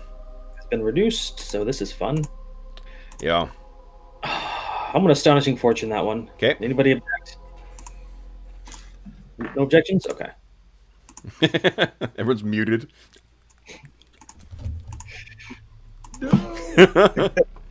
All right, so with a quick, you choke up, you slide down, you're tagged by a couple of these things, you're beginning to be encased, but you spin and jab this halberd into this thing, and it collapses in a pile of broken and melting ice. And we decided we can't dance around things without provoking, right? Mm-hmm. Okay, so I'm going to stay there. Okay. All right, then it is, let's see here. No, it's on a 5 is them. So, one on Falcarol. That is a miss. One on Ostin. That is a miss. And then the other one lumbers to here. And... Oh. Would have been a hit. It rolled forward to be a 20, and then it rolled back. So it's a miss. All right. Then, see, the dice are in your favor sometimes. Next up will be... So that means no one's speed is reduced. No one is further encased. Lex, what are you doing? You're on a 6. Lex was going to pull out an arrow and start applying oil of phosphorus to it. Okay. Excellent. Ostin. Ostin is going to attack the one just south of Tom to try and kill it. Okay. With his paw. Hit. Okay. Not great damage. Oh, just south of Tom? And that one is destroyed. He's going to attack the one south of him. Okay. Hit as well. And then he's going to bite the one south of Falcarol. Okay. Don't bring a polar bear to a snowman fight. That ain't good. It's okay. All right. Still impressive showing. Yeah. 2 massive paws rake those things down, and then he snaps at the last, but is unable to... wait, I don't think with that he even hits. No. Okay, so let's see here. We've got no one who's got a second attack this round. Is it an even round? This is an odd round. Yeah. All right, guys. So then we are on to the next round. Let's see here. Only one of these icy effigies left. Brandon, I think you're still winning initiative here. Stop rolling ones for me. Would you kindly beat my 5? Now I'll fail. Yep. Good, though. Okay, so I'm on an 8. Oh, no, I'm at an 8, sorry. Okay. All right, so simultaneous. Grim, what are you doing? I'm gonna move down, step down a few Okay. places, and then I'm gonna move my fire here. Okay. Save for these things. I did not save. Go ahead and roll damage. This is simultaneous, though, so it does get a attack at the same time. I miss. All right. Actually, so Falcarol, this thing is... And bringing its thing, its pseudopod, I guess, down at you. And it's about to solidly hit you in the face, and it just sloughs down. Nice job, Grim. Collapses. Into a heat. Because we had. Okay. Bring that fire to Tom and get him out. I'll heal him. All right. Might we just use regular fire? This is kind of a. It I will burns. heal him. Can I keep the fire just out of the reach so that it's actually like, you know what I mean? Like, So it's warm, but you're not damaging. yeah, exactly. So it's warm Like- and enough over time it'll slowly melt. How many rounds has it been active? Does it only last 5 rounds? Oh, he's got 1 round left then. It lasts 1 round of level. Yeah. Okay. Yeah, it's gonna. I've only got one Okay. round on it. I think that like for your last sort of thing, you can sweep it over him without actually hurting him to get enough for Tom to break through. Okay. All right. Now, any one of you, one thing that I forgot to mention, any of you who took strength damage from the shadows, that is restored. Okay. Okay? Not these things, though. Okay. At least not yet. Okay, yeah. Nope. Wonder if we have to warm up. Probably. I'm going. Tom, you're not protected from cold, are you? Oh, Mo, you might be muted. I don't think you heard me. Sorry, I turned off the was not doing anything. Yeah, I'm probably also encumbered. Actually, thinking about it. Okay. Oh, shit. Tom, do you have any kind of protection from cold on you? No, I don't think so. Well, I'm going to cast one on you just to see if that helps a bit for the next 6 hours. Or, no, it's 9 now. I know it's not going to do anything to... Yeah. It's more of a Sure. comfort thing. Yeah. So there's a level of comfort, but the weariness that you have from these things is unfortunately not... not there. I think... Is Store the only one who was affected by the strength drain? From the shadows? Or were any of you guys? Wasn't here. I was. I had 3 points reduced. Okay, so you got that back then, and then also we'll remind Hobbs when we see him. Tom, The Goliaths also took some shadow damage. Mm-hmm. Tom, I cast a Cure Moderate on you. Oh, actually, I'm not. Yeah, I'm not actually carrying that much. Actually, Well, we're hoping your strength comes back if you warm up. So yeah. Okay, how many points did I get back? So 8. Okay. Thank you. Okay. I'm gonna walk around and pick up those gems that I saw fall out of these things. It's actually not gems. Whoa, what are they? Casting it again. There's 8 more, Tom. Okay. Hey, guys, hold on.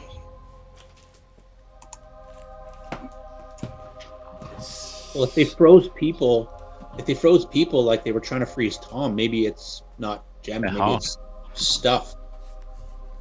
Like if Tom froze over, he'd be wearing a whole bunch of magical items while he was frozen.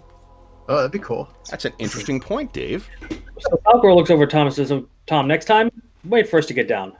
At least one more. All right, guys. So Lex. here's what I'd like you each to do. Is go straight to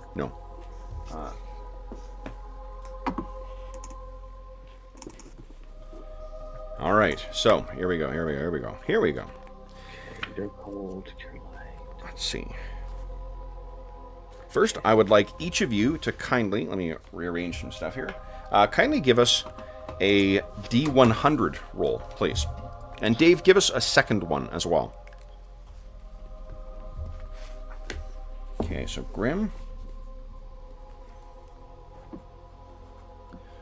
Falcrolls, 13's first one. 69. Okay. Tom, 18. Lex, 69. But no, 55 and 14. That's what because he rolled 2. Oh, okay. Yeah. That's even better. Who's the first? Oh, that was Grim who rolled 83. Nice. Okay, 55.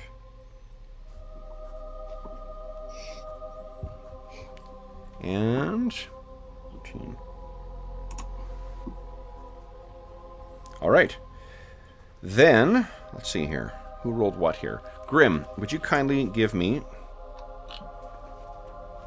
a D1000 roll, please? Oh, I can't. Okay.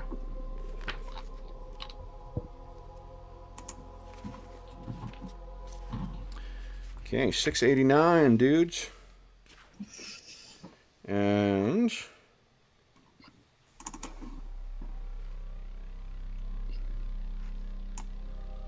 okay. So we are. Valkyrie, are you doing the John? Are you doing the loop?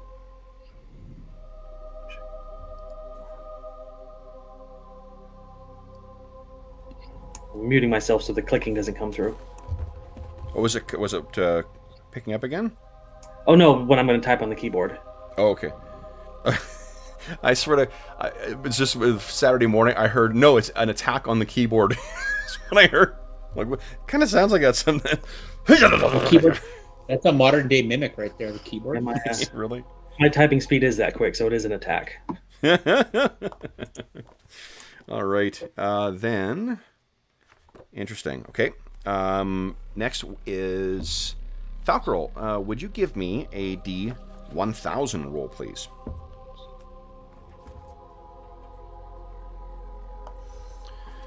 $941, eh? Interesting. Big numbers. Big numbers.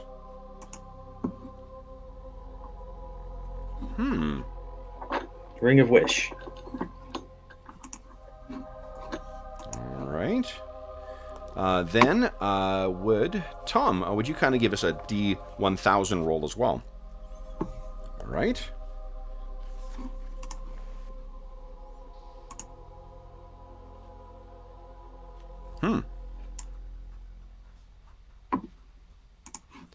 Very interesting. Then, let's see here. Who is next? Next line, Lex. Lexi, would you kindly give me a D1000 roll?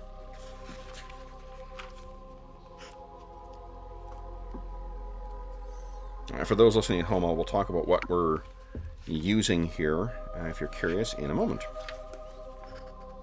All right. So this is on...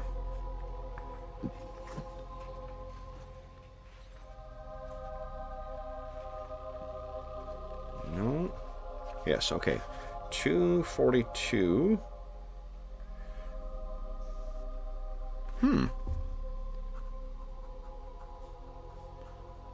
And Dave, one more roll for D1000, please. 909. Okay. Interesting.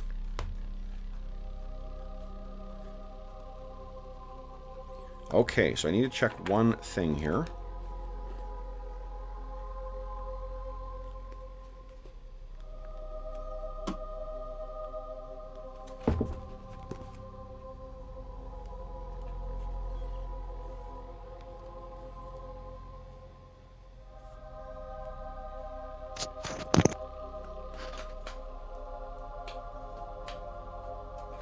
That is extremely interesting. All right. What I need...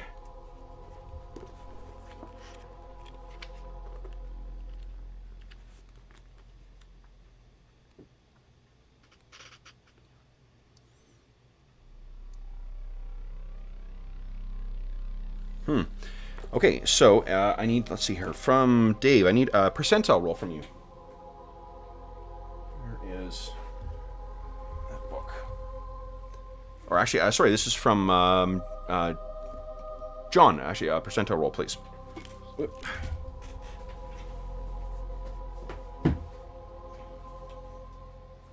High numbers, high numbers. Awesome, thank you. Okay. Oh, and, one more percentile as well, too, please.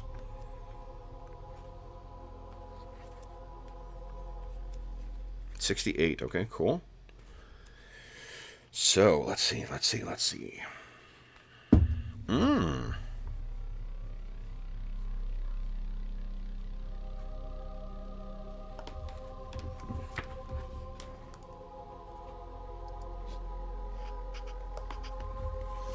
And 68.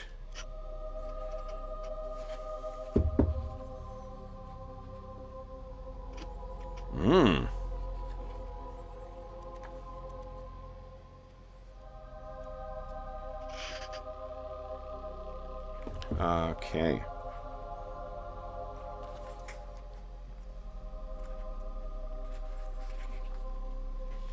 And. All right, so here, guys, let's go through what there are. There are 3 liquids that are found within this stuff. Carefully preserved. Yeah, 2 of them seem to be in the same types of vials that you have found elsewhere, similar to those healing potions, but you'll have to actually sample them to get it. One of them is an oil that seems a little, you know not to sip this stuff. There is also let's see what this looks like.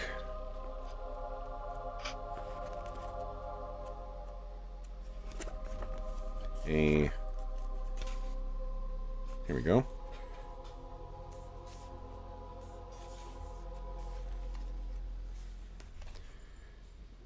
There is a small bottle, which looks to be about yay big, and when you open it up, it has no liquid inside it. But the bottle itself seems to be have Netherese markings on it.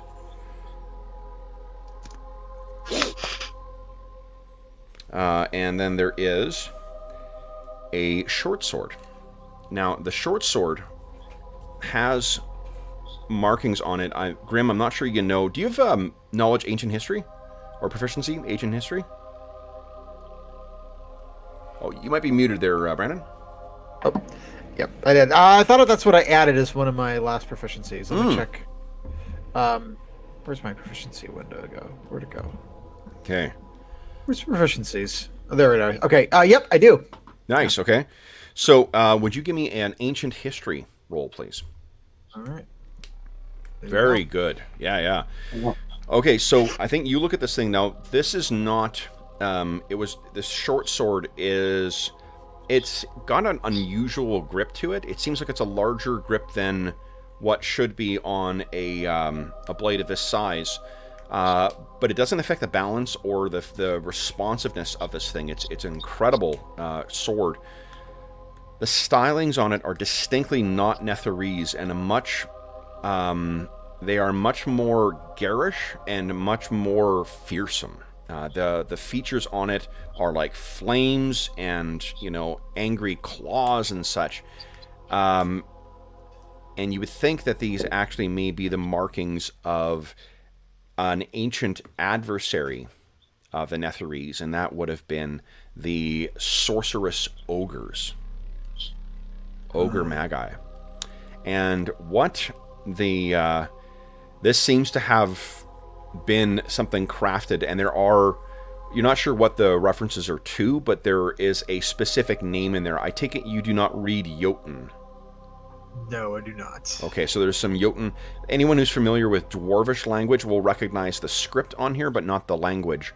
And it's the language, or the runic kind of language that is on there, is much cruder. And where dwarves have kind of like a line, this seems more like slashes, like as if you ran a claw across it. Goliath do speak Jotun. And we have a bard here. Maybe he can help identify what it is. Okay. So this seems to be, though, with the runic markings, they don't seem to be something that would be enchantment, something that has a name. It's like a little on the pommel. There is something, or not that pommel, the hilt, rather. There is or crossguard, whatever the fuck it's called. Tatang? I don't know. I'm just throwing words out now. The tang is the tang is what attaches underneath the hilt. Okay, yeah. So it's the hilt is what I'm thinking of. It's like you have the blade and the tang are like one piece, and the tang goes into the hilt, and you put your cross piece on. Got it. Okay, so the cross piece is what I'm thinking of. That's what has the markings on it. I've been watching a couple of sword making things, so I picked up some lingo, but clearly not the context for it. So. What do you I can see is the thing is carved in there as if this was made specifically for someone. If you let one of the warriors hold this thing, it's got exquisite weight to it. Like for something that seems to have been made to accommodate in the hands of a larger creature, this perhaps would be like a dagger. So this may have been a stylized symbol of station that someone would use, but it's this thing has extraordinary weight on it. So, Grim, if you wanted to, now while you cannot cast detect magic, recall that you could use your what do you call it? Your Cantrip? Yeah. Your I'm cantrip. just gonna say these things. I don't know, do. These things are magic. I'll just. Well, let's not assume. All right, fine. I'll cast it. Go ahead and make a cantrip check. Yep. All right. Where do I cantrip? Oh, jeez, it's just right there. All right, here we go. There's Okay. one. And then, do you want me to do it on the other? I was gonna do one on the bottle too. You Or only just need all- to do that once to see what. So you don't know what the enchantments are. The sword is enchanted. The bottle has some kind of enchantment on it, and then there are the oil and 2 potions are enchanted as well too. So it's the actual container that is enchanted in the case of the bottle. There is also, as you suspect, there's like, the tattered remains of decayed armor, cloaks and such. This may have been some living things at some point. Or these creatures here. So, anyone want to sip the potions? Maybe Tom could sip one of the potions. In case it's a healing potion. If Tom? not, I'll do it. Okay, I'll try a sip then. Okay. So you I'll sip. try a sip. All right. So the first one, it has a kind of like bluish quality to the liquid. It's got a bit of a. It's got almost like little particulates that seem to be floating in it. But you take a sip of this, and this is a potion of strength. So if you consume this, your strength score is becomes an 18. And the duration, hold on, let me check here. I think there's a standardized duration for potions here.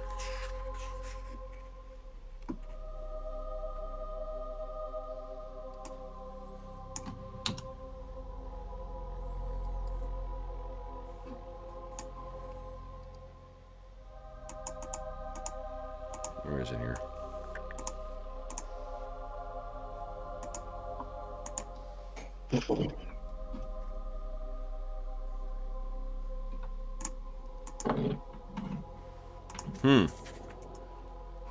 Oh, here we go. 4 plus 1d4 turns. So when you consume this thing, your strength becomes 18 for 4 plus 1d4 turns. So that's almost an hour at minimum. Okay. And the second one you sip is...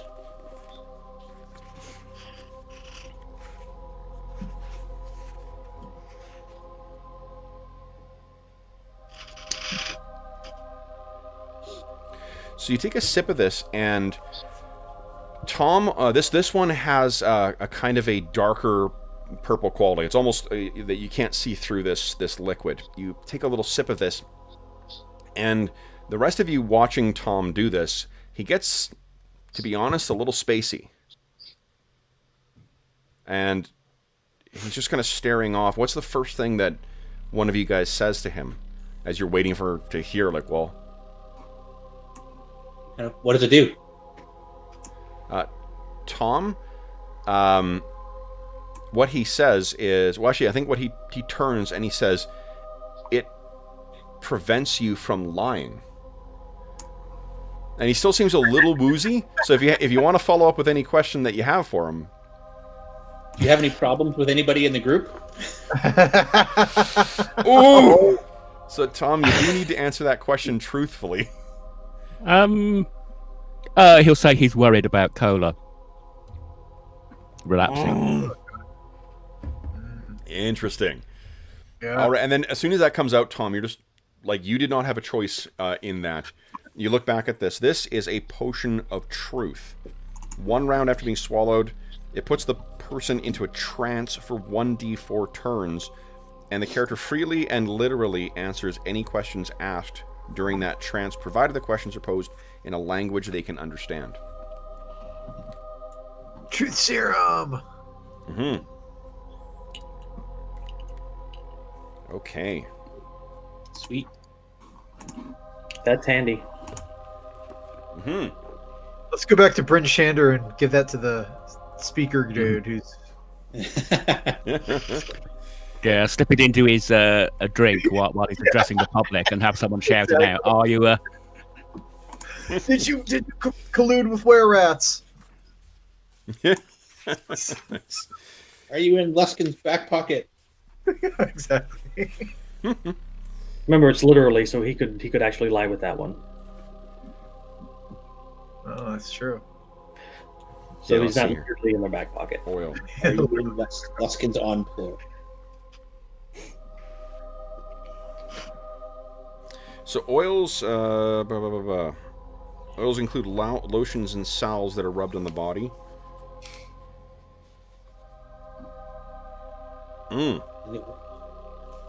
So this actually needs to be identified with a magic spell. You can't sample this thing. You can't sample oils the way you can with potions. So you would need to detect magic in order to, or identify, to be able to see what this is. But you do know it's magical. So you have that magical sword, you have that magical oil, and you have this magical bottle. Sounds like in the morning I have some identifying to do. Yeah, same here, maybe. Okay. Then, guys, what do you wish to do? Let's go check up the northeast over here.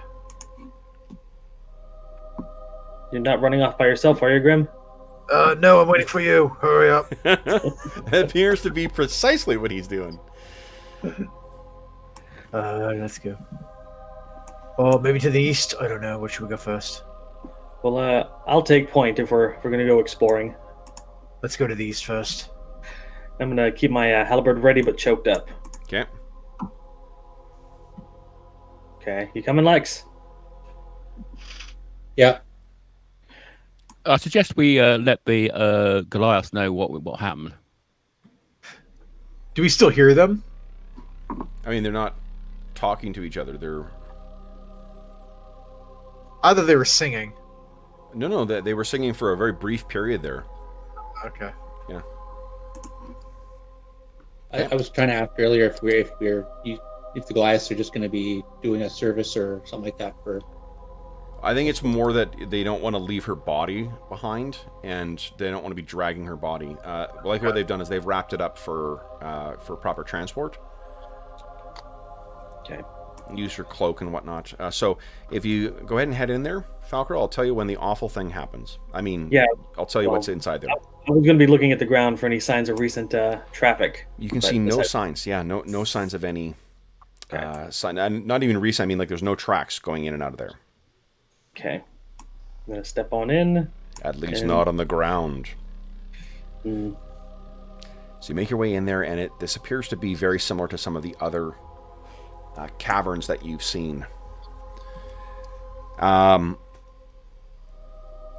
There are ceilings. It alternates between like 15 feet up and 30 feet up. The ceiling is replete with icicles, and there are otherwise nothing of interest across the uneven floor. okay, I'm going to peek around the corner.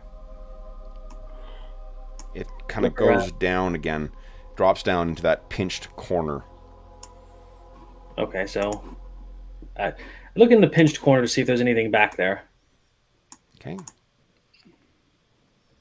A little closer. Nothing? You got to get a little closer. Yeah, no, I'm going to tap the floor with the end of my poleaxe and there. Right there. So that's where you're choosing to go. That's where I'm choosing to go. All right, hold on. This Falcor ain't no bitch. Falcro's obsessed with that today. So you make your way in, you tap on the floor, and this kind of goes down into a pinched crevasse, almost as if like it's sealed off at some point. Nothing of interest though. Well, he lets out a brief sigh of relief, and his breath doesn't fog up like everybody else's just because of this halberd. And just shrugs and heads back. Well, looks clear in here. Your body's not warm? Well, wielding the halberd, I don't respond to normal cold like you guys do. Right, but your exhalation. The exhalation that you see is the condensation from your warm body going into cold air. So it has nothing to do with it. Yeah. Like a thematic thing. So. I'm at home in the cold. My Falcarol's not science's bitch. Come on. It's magic. All right. So then, what do you guys wish to do next? Well, I was kind of worried that he was an undead, so if he didn't breathe out and have like that exhalation, I was gonna maybe stab him with my sword or something and see if he's. No, you wouldn't. Are you a vampire? All right. Undead. So where do you guys go next? You'd be doomed. Okay. I'm gonna head back to the main room and head north. You guys following?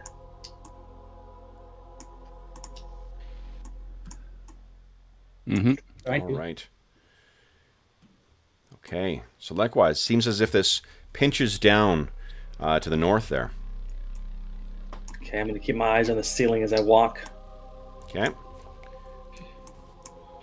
And down into the tunnel when I near it. All right. Okay. Again, the ceiling it kind of gets low quite quickly as it pinches around this corner. Stay back a little bit, everyone. Okay. Peek around. The floor is otherwise untouched. There are marks in the walls here, though, as if something was climbing along the wall. I look at it briefly. Okay. Can I kind of tell what it is? Go ahead and give us a tracking check, please. Yes. Undead. No, just missed it. Okay. Oh, you rolled a 50. I had those backwards. Yeah. No idea. Yeah, and really, you can only find one marking. So whether it's something was climbing along the claws here on the side of the wall, or maybe this is just your imagination playing tricks. You said it pinched into a corner and ended? Yep. I'm going to step a little bit closer and kind of like tap along the edges of the wall with my halberd and see if any makes any different sounds. Okay. Not that you can tell. And then kind of backs out and then turns and looks at Grim. Looks empty. Grim looks visually disappointed. Hey, Okay. but we can get out of this place if everything's dead or re-deaded. Not everything's dead. All right. Everything's not dead. There's a giant worm in the ground. Yeah, there's that. Mm. Go down there. Where do you guys wish to go now?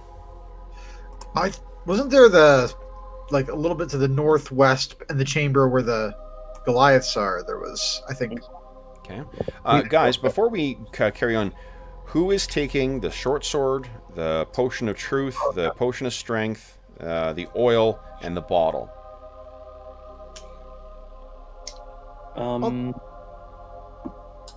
My carrying capacity is a bit reduced, so I'm just barely not over encumbered. So Okay. I could take that short sword. I'll take the bottle. Okay. And the two potions, potion of strength, potion of truth. let's give the strength to Tom. He might need it. Potion of strength only gives you an 18, and Tom's got 1800. Yeah, well, until I get back to normal, but yeah, it would be an emergency. I have a strength of 13. You want to be a tank? If I get a magical short sword and with my magical dagger, I could quaff that potion, and I've got lots of hit points. Go for it. Yeah, it might make more sense to Lex take it, because hopefully when I get all my strengths back, I won't need it anymore. Yeah. So you know that because of the craftsmanship on this, Lex, you're not sure whether it's magical or not, but you can treat it as if it's a masterwork short sword with one less weapon speed, one more damage, and one bonus to hit, +1 to hit. You don't know whether or not it's magical yet, the bonus to hit, but it hits it's a bare minimum of hitting all of those things. So you can adjust the weapon speed accordingly. Can I take it to Garrinan? Oh, yes, you can. Yeah. Because he's a bard, he has a chance of identifying just from maybe the lore of the item. Yeah, of course. No, he does. Garneg's a level 3, so I think he's got 15% chance of... Yeah, Bardic Knowledge is 15%, so if you bring all this stuff to him, you guys can do that. God, I love bards. They're so great. They are. Okay. All right, so, Dave, since you're the one identifying it, you want to make do the honors here? Okay. 15%. Can you check out this sword? Okay, so he takes a look at it. Let's see. Give us a percentile roll. Holy shit. God damn. I know of this. Oh, Dave, you're going to be so happy, too. So this is... Okay, so let me just explain. For those listening at home, we are using the 4-volume Encyclopedia Magica for 2nd edition to roll up. What everyone was rolling is the random horde. I rolled earlier this morning to see what loot that Kelly Lee had and assigned it accordingly. The other thing we were doing, too, is to add a character and whatnot. We make use of the Complete Equipment Guide. I know this is backwards on the camera for those viewing, but the Complete Equipment Guide is something for 5th edition, but there's a ton of great tables in there that I like using to add little qualities and whatnot to the thing. So, Dave, oh boy. This is a short sword. And it seems to have been... What Garnig tells you is that this seems to have been something made for some kind of an ogre's... you know, Ogre dagger? Yeah, like and someone of an important station, because this thing is quite exquisite. It has a name as well, which is Balragar. Balgar.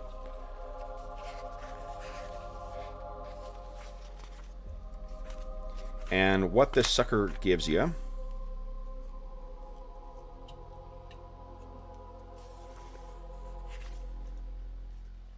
Hold on here.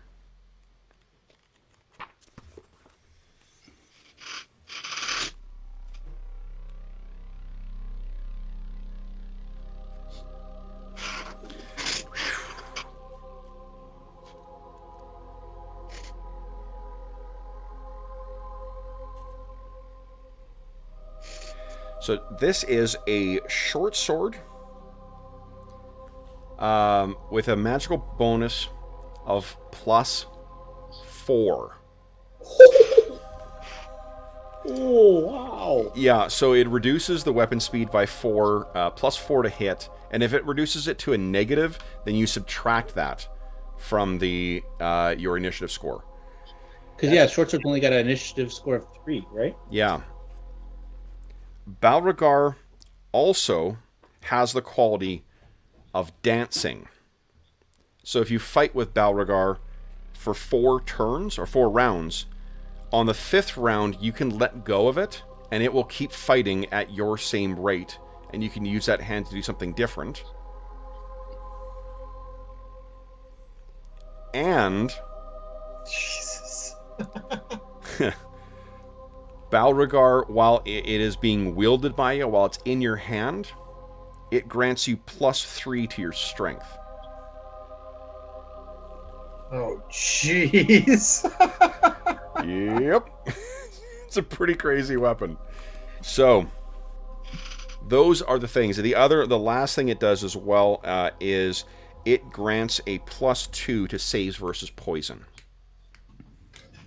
So this is something to prevent rivals within the Ogre Magi court from poisoning you.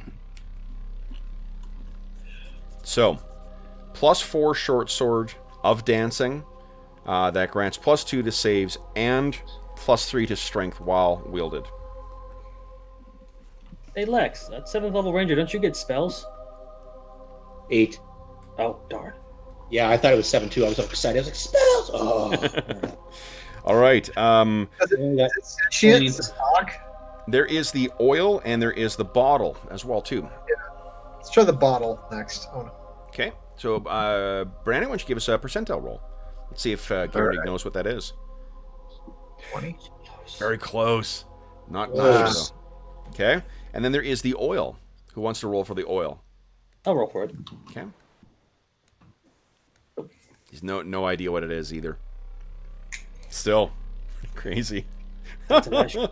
Holy smokes. So, then, Dave, are you keeping that short sword then? So yeah, Lex is going to keep the short sword, and he's going to take his silvered longsword and offer it to Bocho. Okay. He had stood with them even without a magical weapon. He helped defend the tower and taken, heinous attacks by the Knoll vampires. Yeah. He says he'd be honored. He's more of I think an axe and spear guy, but he's honored to have that with him as well too. May it guide you against creatures that require silver. Mm-hmm. Or magic. Excellent. Okay. So then, guys, what's happening next? I want to go check up the northwest. Okay. Yeah. I'll take point again if nobody objects. Oh, wow. So Lex has a short sword with a weapon speed factor of -1 Mm-hmm. and a dagger of speed. Oh man, you're so fast. I think John may be a little tumescent. Oh no, I'm at a halberd of speed. I'm fine. Happy for him. Oh, jeez, that's great. Oh man, and this is for those listening at home. This is part of the fun of doing the random treasures. You never know. I love how I rolled up that potion of truth randomly too, and I'm like, I don't see a use for this immediately, but I'm sure the guys will find some use. So I love that you guys are immediately like, oh, we'll do this and this and this. So great. Hey, Those Tom, are those. do you have any problems with anybody in the group? Yeah. All right. Okay, that was a great question, and that was great role playing by Mo. So why don't we actually give you guys 1 point of astonishing fortune back? Awesome. Sweet. Since we're gonna need it. All right, so hold on, guys. I'm trying to find something here.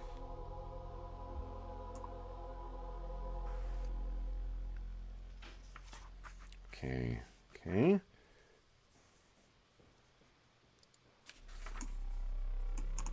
Sorry for this, guys. Just bear with me a second here. No worries. All about the piercing damage now. Yeah, really.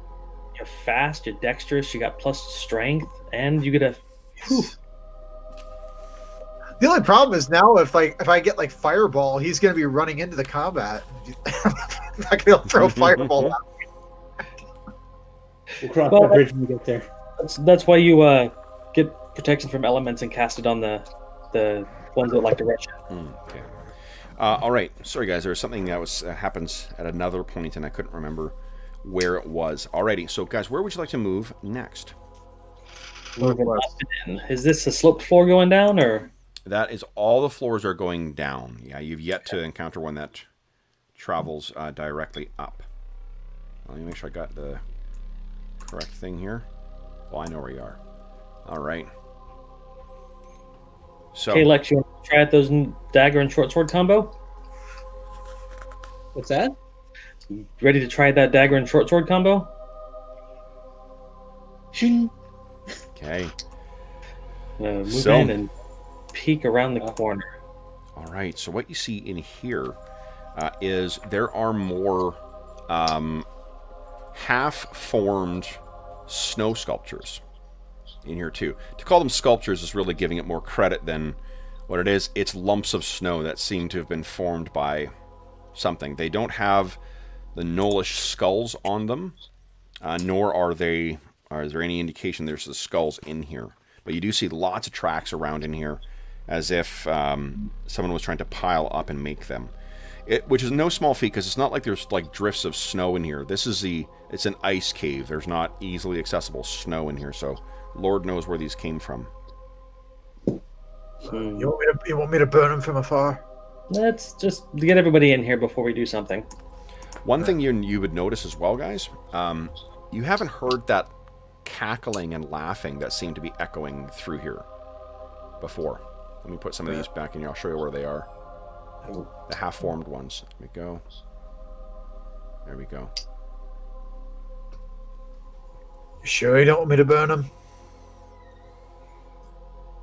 Light them up. If you want to cast another one of those spells, go for it. But Let's do it. I just think there's be safe. All right, I'd I'm be- gonna. let's have like Lex get out here with me before you launch a flaming sphere. All right, let's do that. Be Tom too. Okay. When you get in front of me, What are you casting? I'm gonna cast Burning Sphere on. Let's do it on that one right there. Okay. So I'm not going to bother creating it because it melts almost immediately, as does the one next to it. And when you And drift then it I'll over, Yeah. as does that Okay. one. Okay. Scorch the whole room just in case. Okay. Any other? Nope, that's it. Nothing else of interest in here. Once you reduce those down to a puddle, there is nothing else of interest here. Okay. Time to go for a run with your burning sphere, Grim. Yeah. Unfortunately, it lasts less than a minute, so Oh yeah, that's not really that good then. you know. But hey, you were prepared. It was a good plan. We got this solid defense line. We're good. All right. Okay. Back out, I suppose. No, there's a place down to the southwest. Is there? Yeah. Oh, yeah, look at that. I didn't even Let's see go. that. I will get Ostin in here. Start making my way down. Looking at the walls, looking at the floor, moving half speed. Oh, I thought there was like a wizard in the room, and then I scrolled down and it was like Grim's picture. I know there's a wizard in this room. It looks a lot like Grim. Yeah. Moving in. Hold on. Guys, just give me a sec here. Oh, you know what? There we go. Trying to find something. All right. So, you move in. Yep. And Falcor, you can see that there are more gnollish tracks that lead down in this direction, and none of your own. I'm assuming that what the rangers are doing at this point is, so you guys will know which places you've been and have not been. You can see there are no markings of your crampons or whatnot down that hole. Okay. I'm going to step into the center of the room and keep stepping. It, again, leads further down. What's this over to the left? I'm going to take a peek. This was... The feeling of hunger hits you when you move into this room as well. Ooh. The feeling of hunger, isn't that also there's like bodies strewn everywhere? In this room?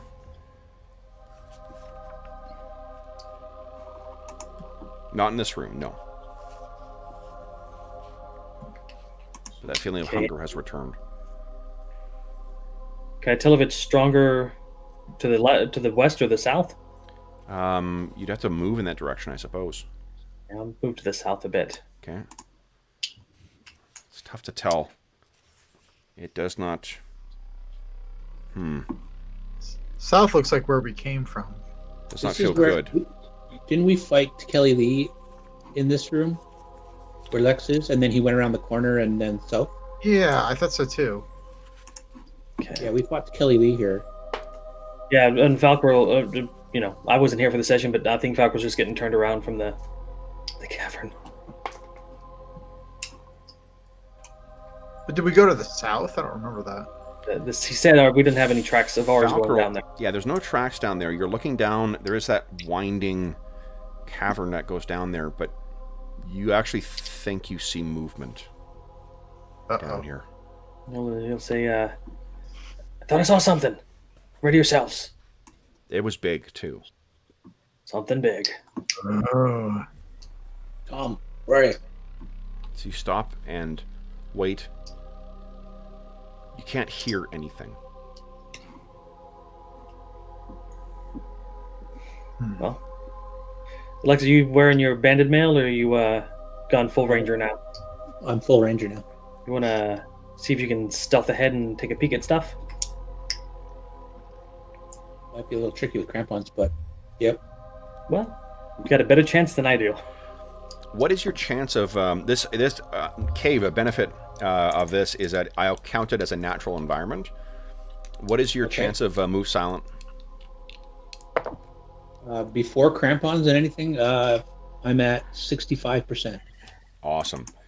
So, having rid yourself, I suppose, of the extra burden and noise of that dwarvish plate you were wearing before, or the dwarvish armor, Lex gets down and starts stalking forward, and he makes as little sound as when Southpaw is in full stalk mode. Lex, you make your way down into here, and as you get down, you think you see out of the corner of your eye something move on the eastern side of the cavern, and you look over there. There's nothing. And then as you're looking in that direction, you see something move again, like a shadow on the ice walls. You look over and it's gone. And like, you're seeing down here with your natural elven sight, so it's not like shadows are being cast by a light source, but there is definitely nothing down there. And the feeling of hunger as you get down grows. You see Lex? He's trying to get back into the room. Okay, he comes back into the room. Lex, I'm sure, is not panicking, but I love that Dave is like, get the fuck up there, get the fuck up there. I'm like, come on, roll 20, let me out of the room, damn it. So Lex is like, shadowy movements that were like just on the outside of my vision, and the feeling of hunger definitely grows. Perhaps into some rooms down there. Perhaps it's the its lair or resting place. Yeah, we might have destroyed Kelly Lee's body, but the spirit of hunger may reside south of us.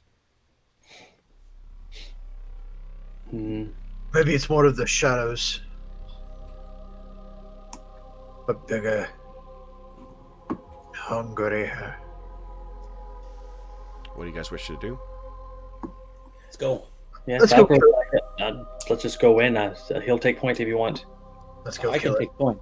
Just follow along. Okay. Okay. I'll be behind you, Lex. Tom, And I'm Tom, gonna bring that magical sword up. on my halberd and get ready for reach. Oh, only one at a time, guys. Sorry. Falcro's gonna change his grip on his weapon to get a 10-foot reach. Okay, and then, so Dave, what'd you say? And then Lex looks at Tom and says, bring your magic sword up, and Grim, get ready. Maybe some shadows. Okay. So, go ahead and move yourselves down, guys. I'm gonna sneak ahead. Okay.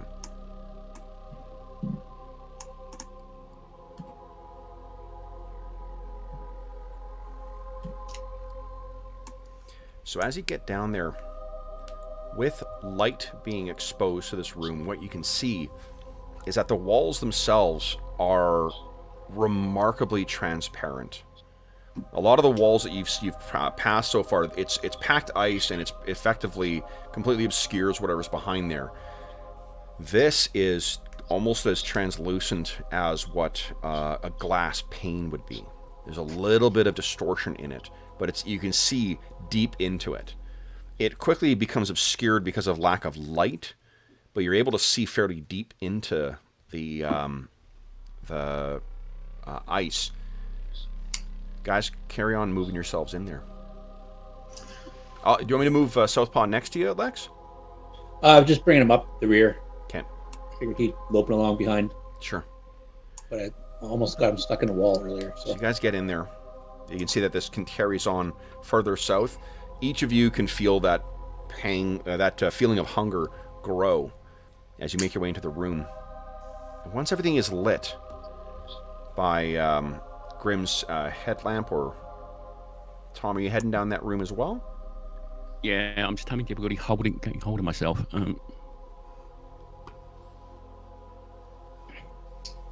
Yeah, the dynamic lighting barrier is can be an issue. Okay. So as you go down, Lex, I think you spot this first, and then Falcarol next. In this wall over here, there is a shadowy form, humanoid, hulking, lurched over, and it seems from where it's standing, it is impossibly far away. You've got a rough idea of the layout of this place, and it seems as if it's standing 150 feet away, slowly moving towards you.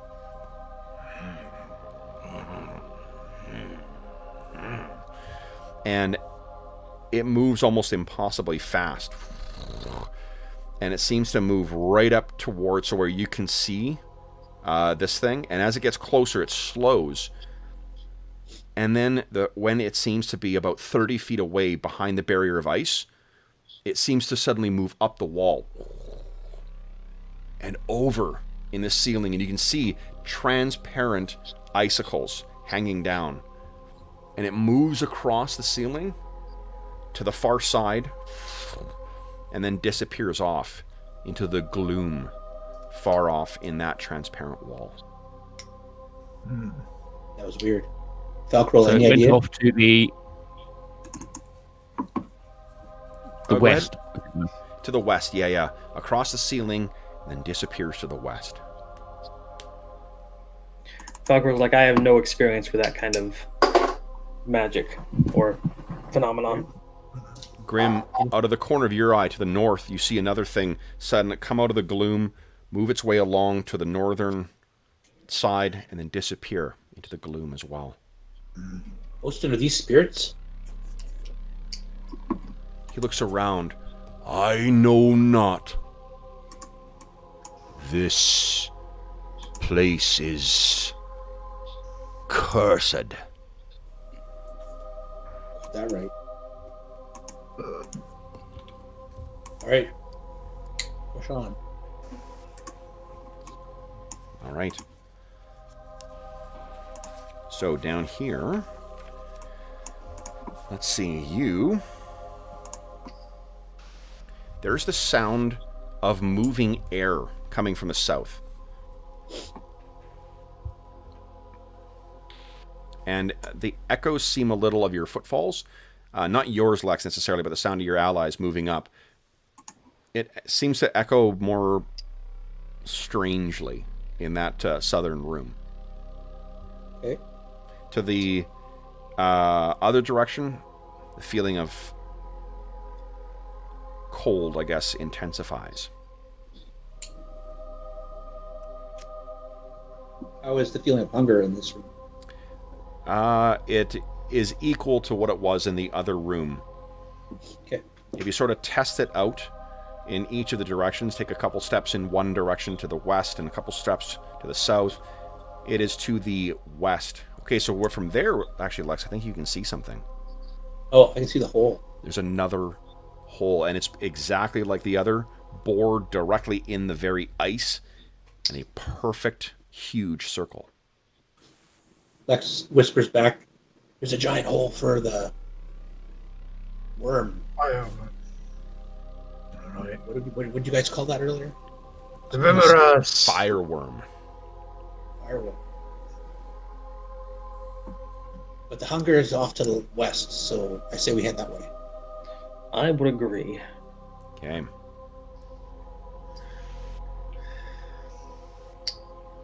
Go ahead and make your way in. Do I know how long the oil of phosphorus? Oh yeah, it was 1d6 rounds. Okay. Or no, it causes things to burn for 1d6 rounds. How long does it stay on the weapon? How long does it stay on which? Sorry. How long will it stay lit on a weapon before it hits something and causes combustion? I'll say 1 turn. Okay. Okay. Let me Use up the consumables. I don't need to carry 1,000 things. Besides, when we were being attacked and Give me a second. Hold on, guys. Don't move. Just need to get something ready here. Sorry, Dave. You were saying I interrupted you. Oh, when I realized I was carrying 20 things of oil of phosphorus and it was combustible, and I was dodging the Flaming fire sphere? attack? Yeah. Yeah, I was like, fuck, don't blow me up.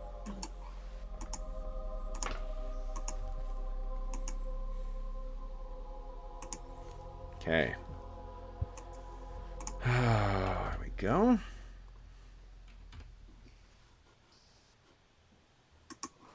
Got these right here.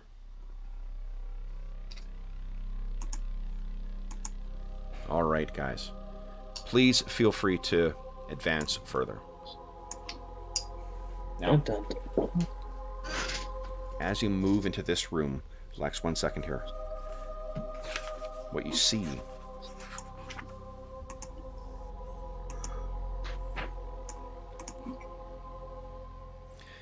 this cave has 20-foot high domed ceiling.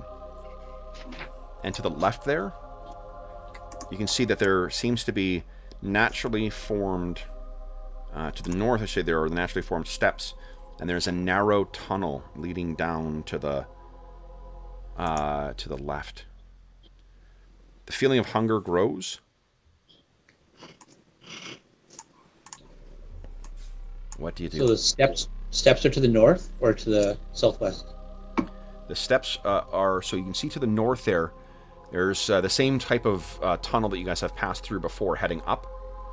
Okay. And then to the south, a more gently sloped platform, almost as if it melted down towards the southwest. You can see that forming. Okay. The feeling of hunger grows to the southwest. Okay. Lex is like, go south. But do we want to check the north first, just to make sure? I think that leads to an opening we passed by earlier. Okay.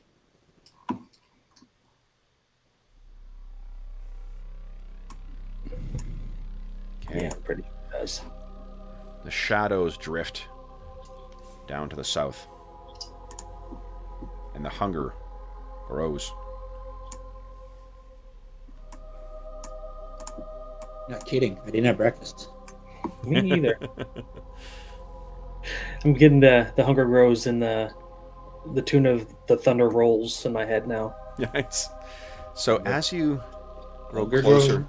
Lex and Falkrel, your elven ears can hear something.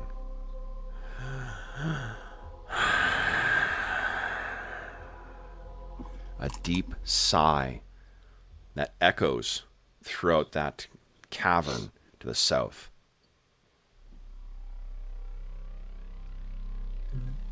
All right, let's go.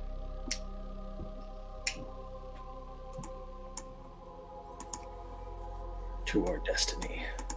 So you make your way down.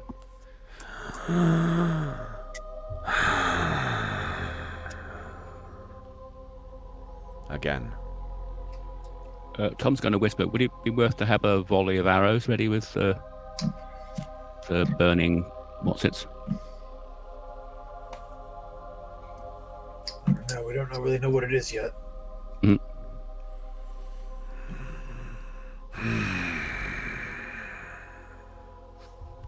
Gird your courage, lads. We're getting into it now. So as you get in this cave, so here's something unusual about this. You see how you can see that region over there? That is not a trick or an error on the part of dynamic lighting, because that is a thick ice wall through which you can see a cyst on the inside. You think you can see within there a frost-covered skeleton. As soon as you step in,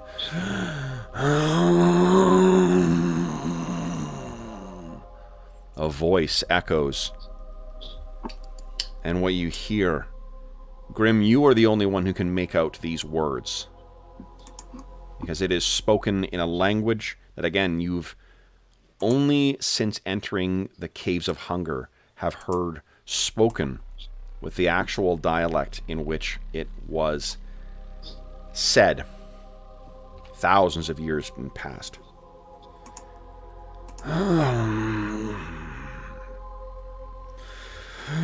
Cursed be those who gaze upon the horror that Drakareth has become.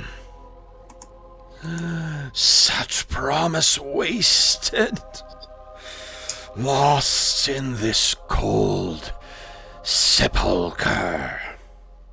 Where were you centuries ago, when he was in his prime of life? Where were you when the frigid darkness consumed him? You are no good to Drakareth now.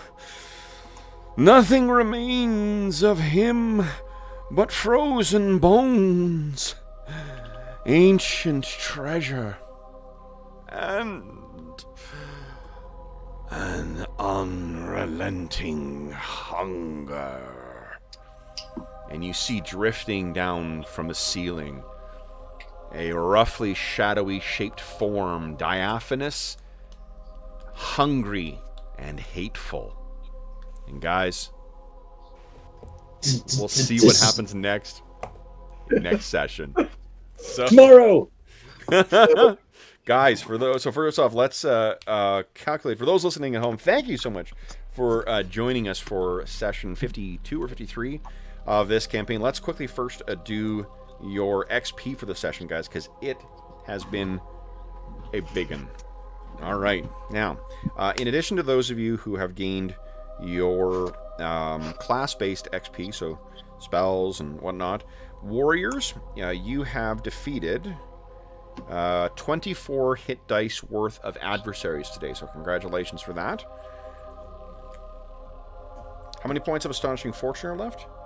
2. 2 points, okay.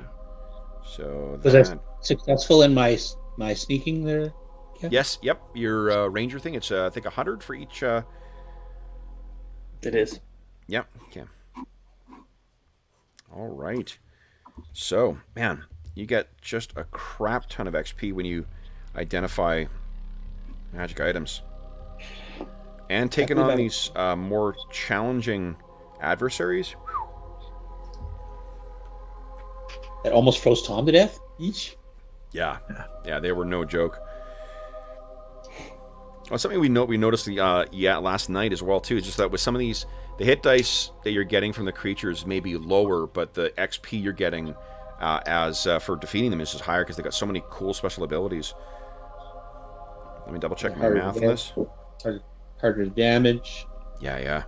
All right, guys. So, including Ostin, there are 5 of you today. So, guys, before your XP, prime requisite XP modifier, and in addition to any of your class-based XP bonuses, you guys have each, and every one of you, earned 3,140 XP. That's 3,140 today. I'll adjust. That's going to cut into the 64,000 I need for next level. It's a nice little nibble at it. Absolutely. I'm going to adjust Ostin's for you. Anybody ding today? No. Wow. Ostin, guys.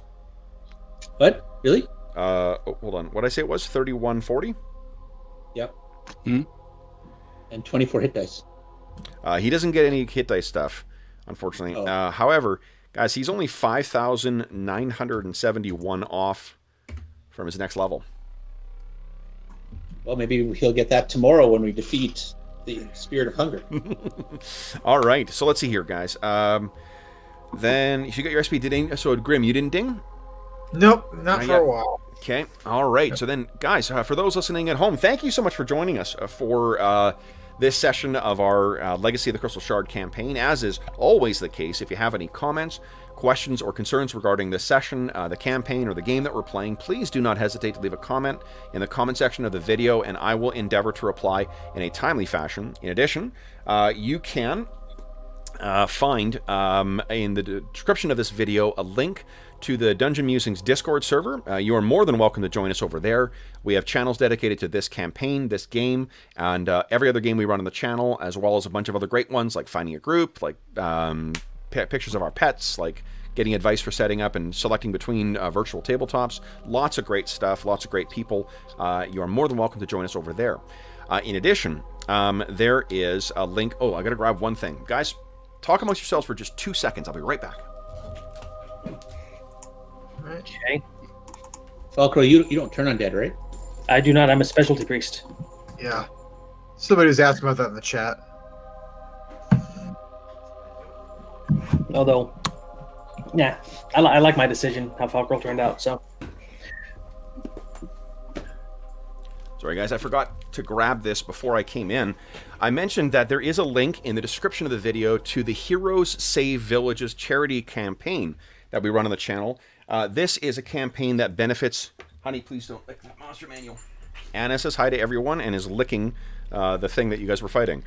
The campaign benefits the SOS Children's Villages International Charity, a terrific organization active in over 130 countries, providing providing a stable and loving environment for over 80,000 orphaned and abandoned children. It's a terrific organization, does great work for kids who could really use it. And from now until April 1st, for every $25 Canadian that you donate there, you get one chance to win one of the many awesome prizes we have in our charity raffle. Now, the grand prize, donated by our very good friends at Beetle and Grimm, is a copy of their Platinum Edition Beetle and Grimm's Icewind Dale Rime of the Frost Maiden. This thing, I did a video on this not long ago. This is the map set that is with it. The thing retails for about $500 US.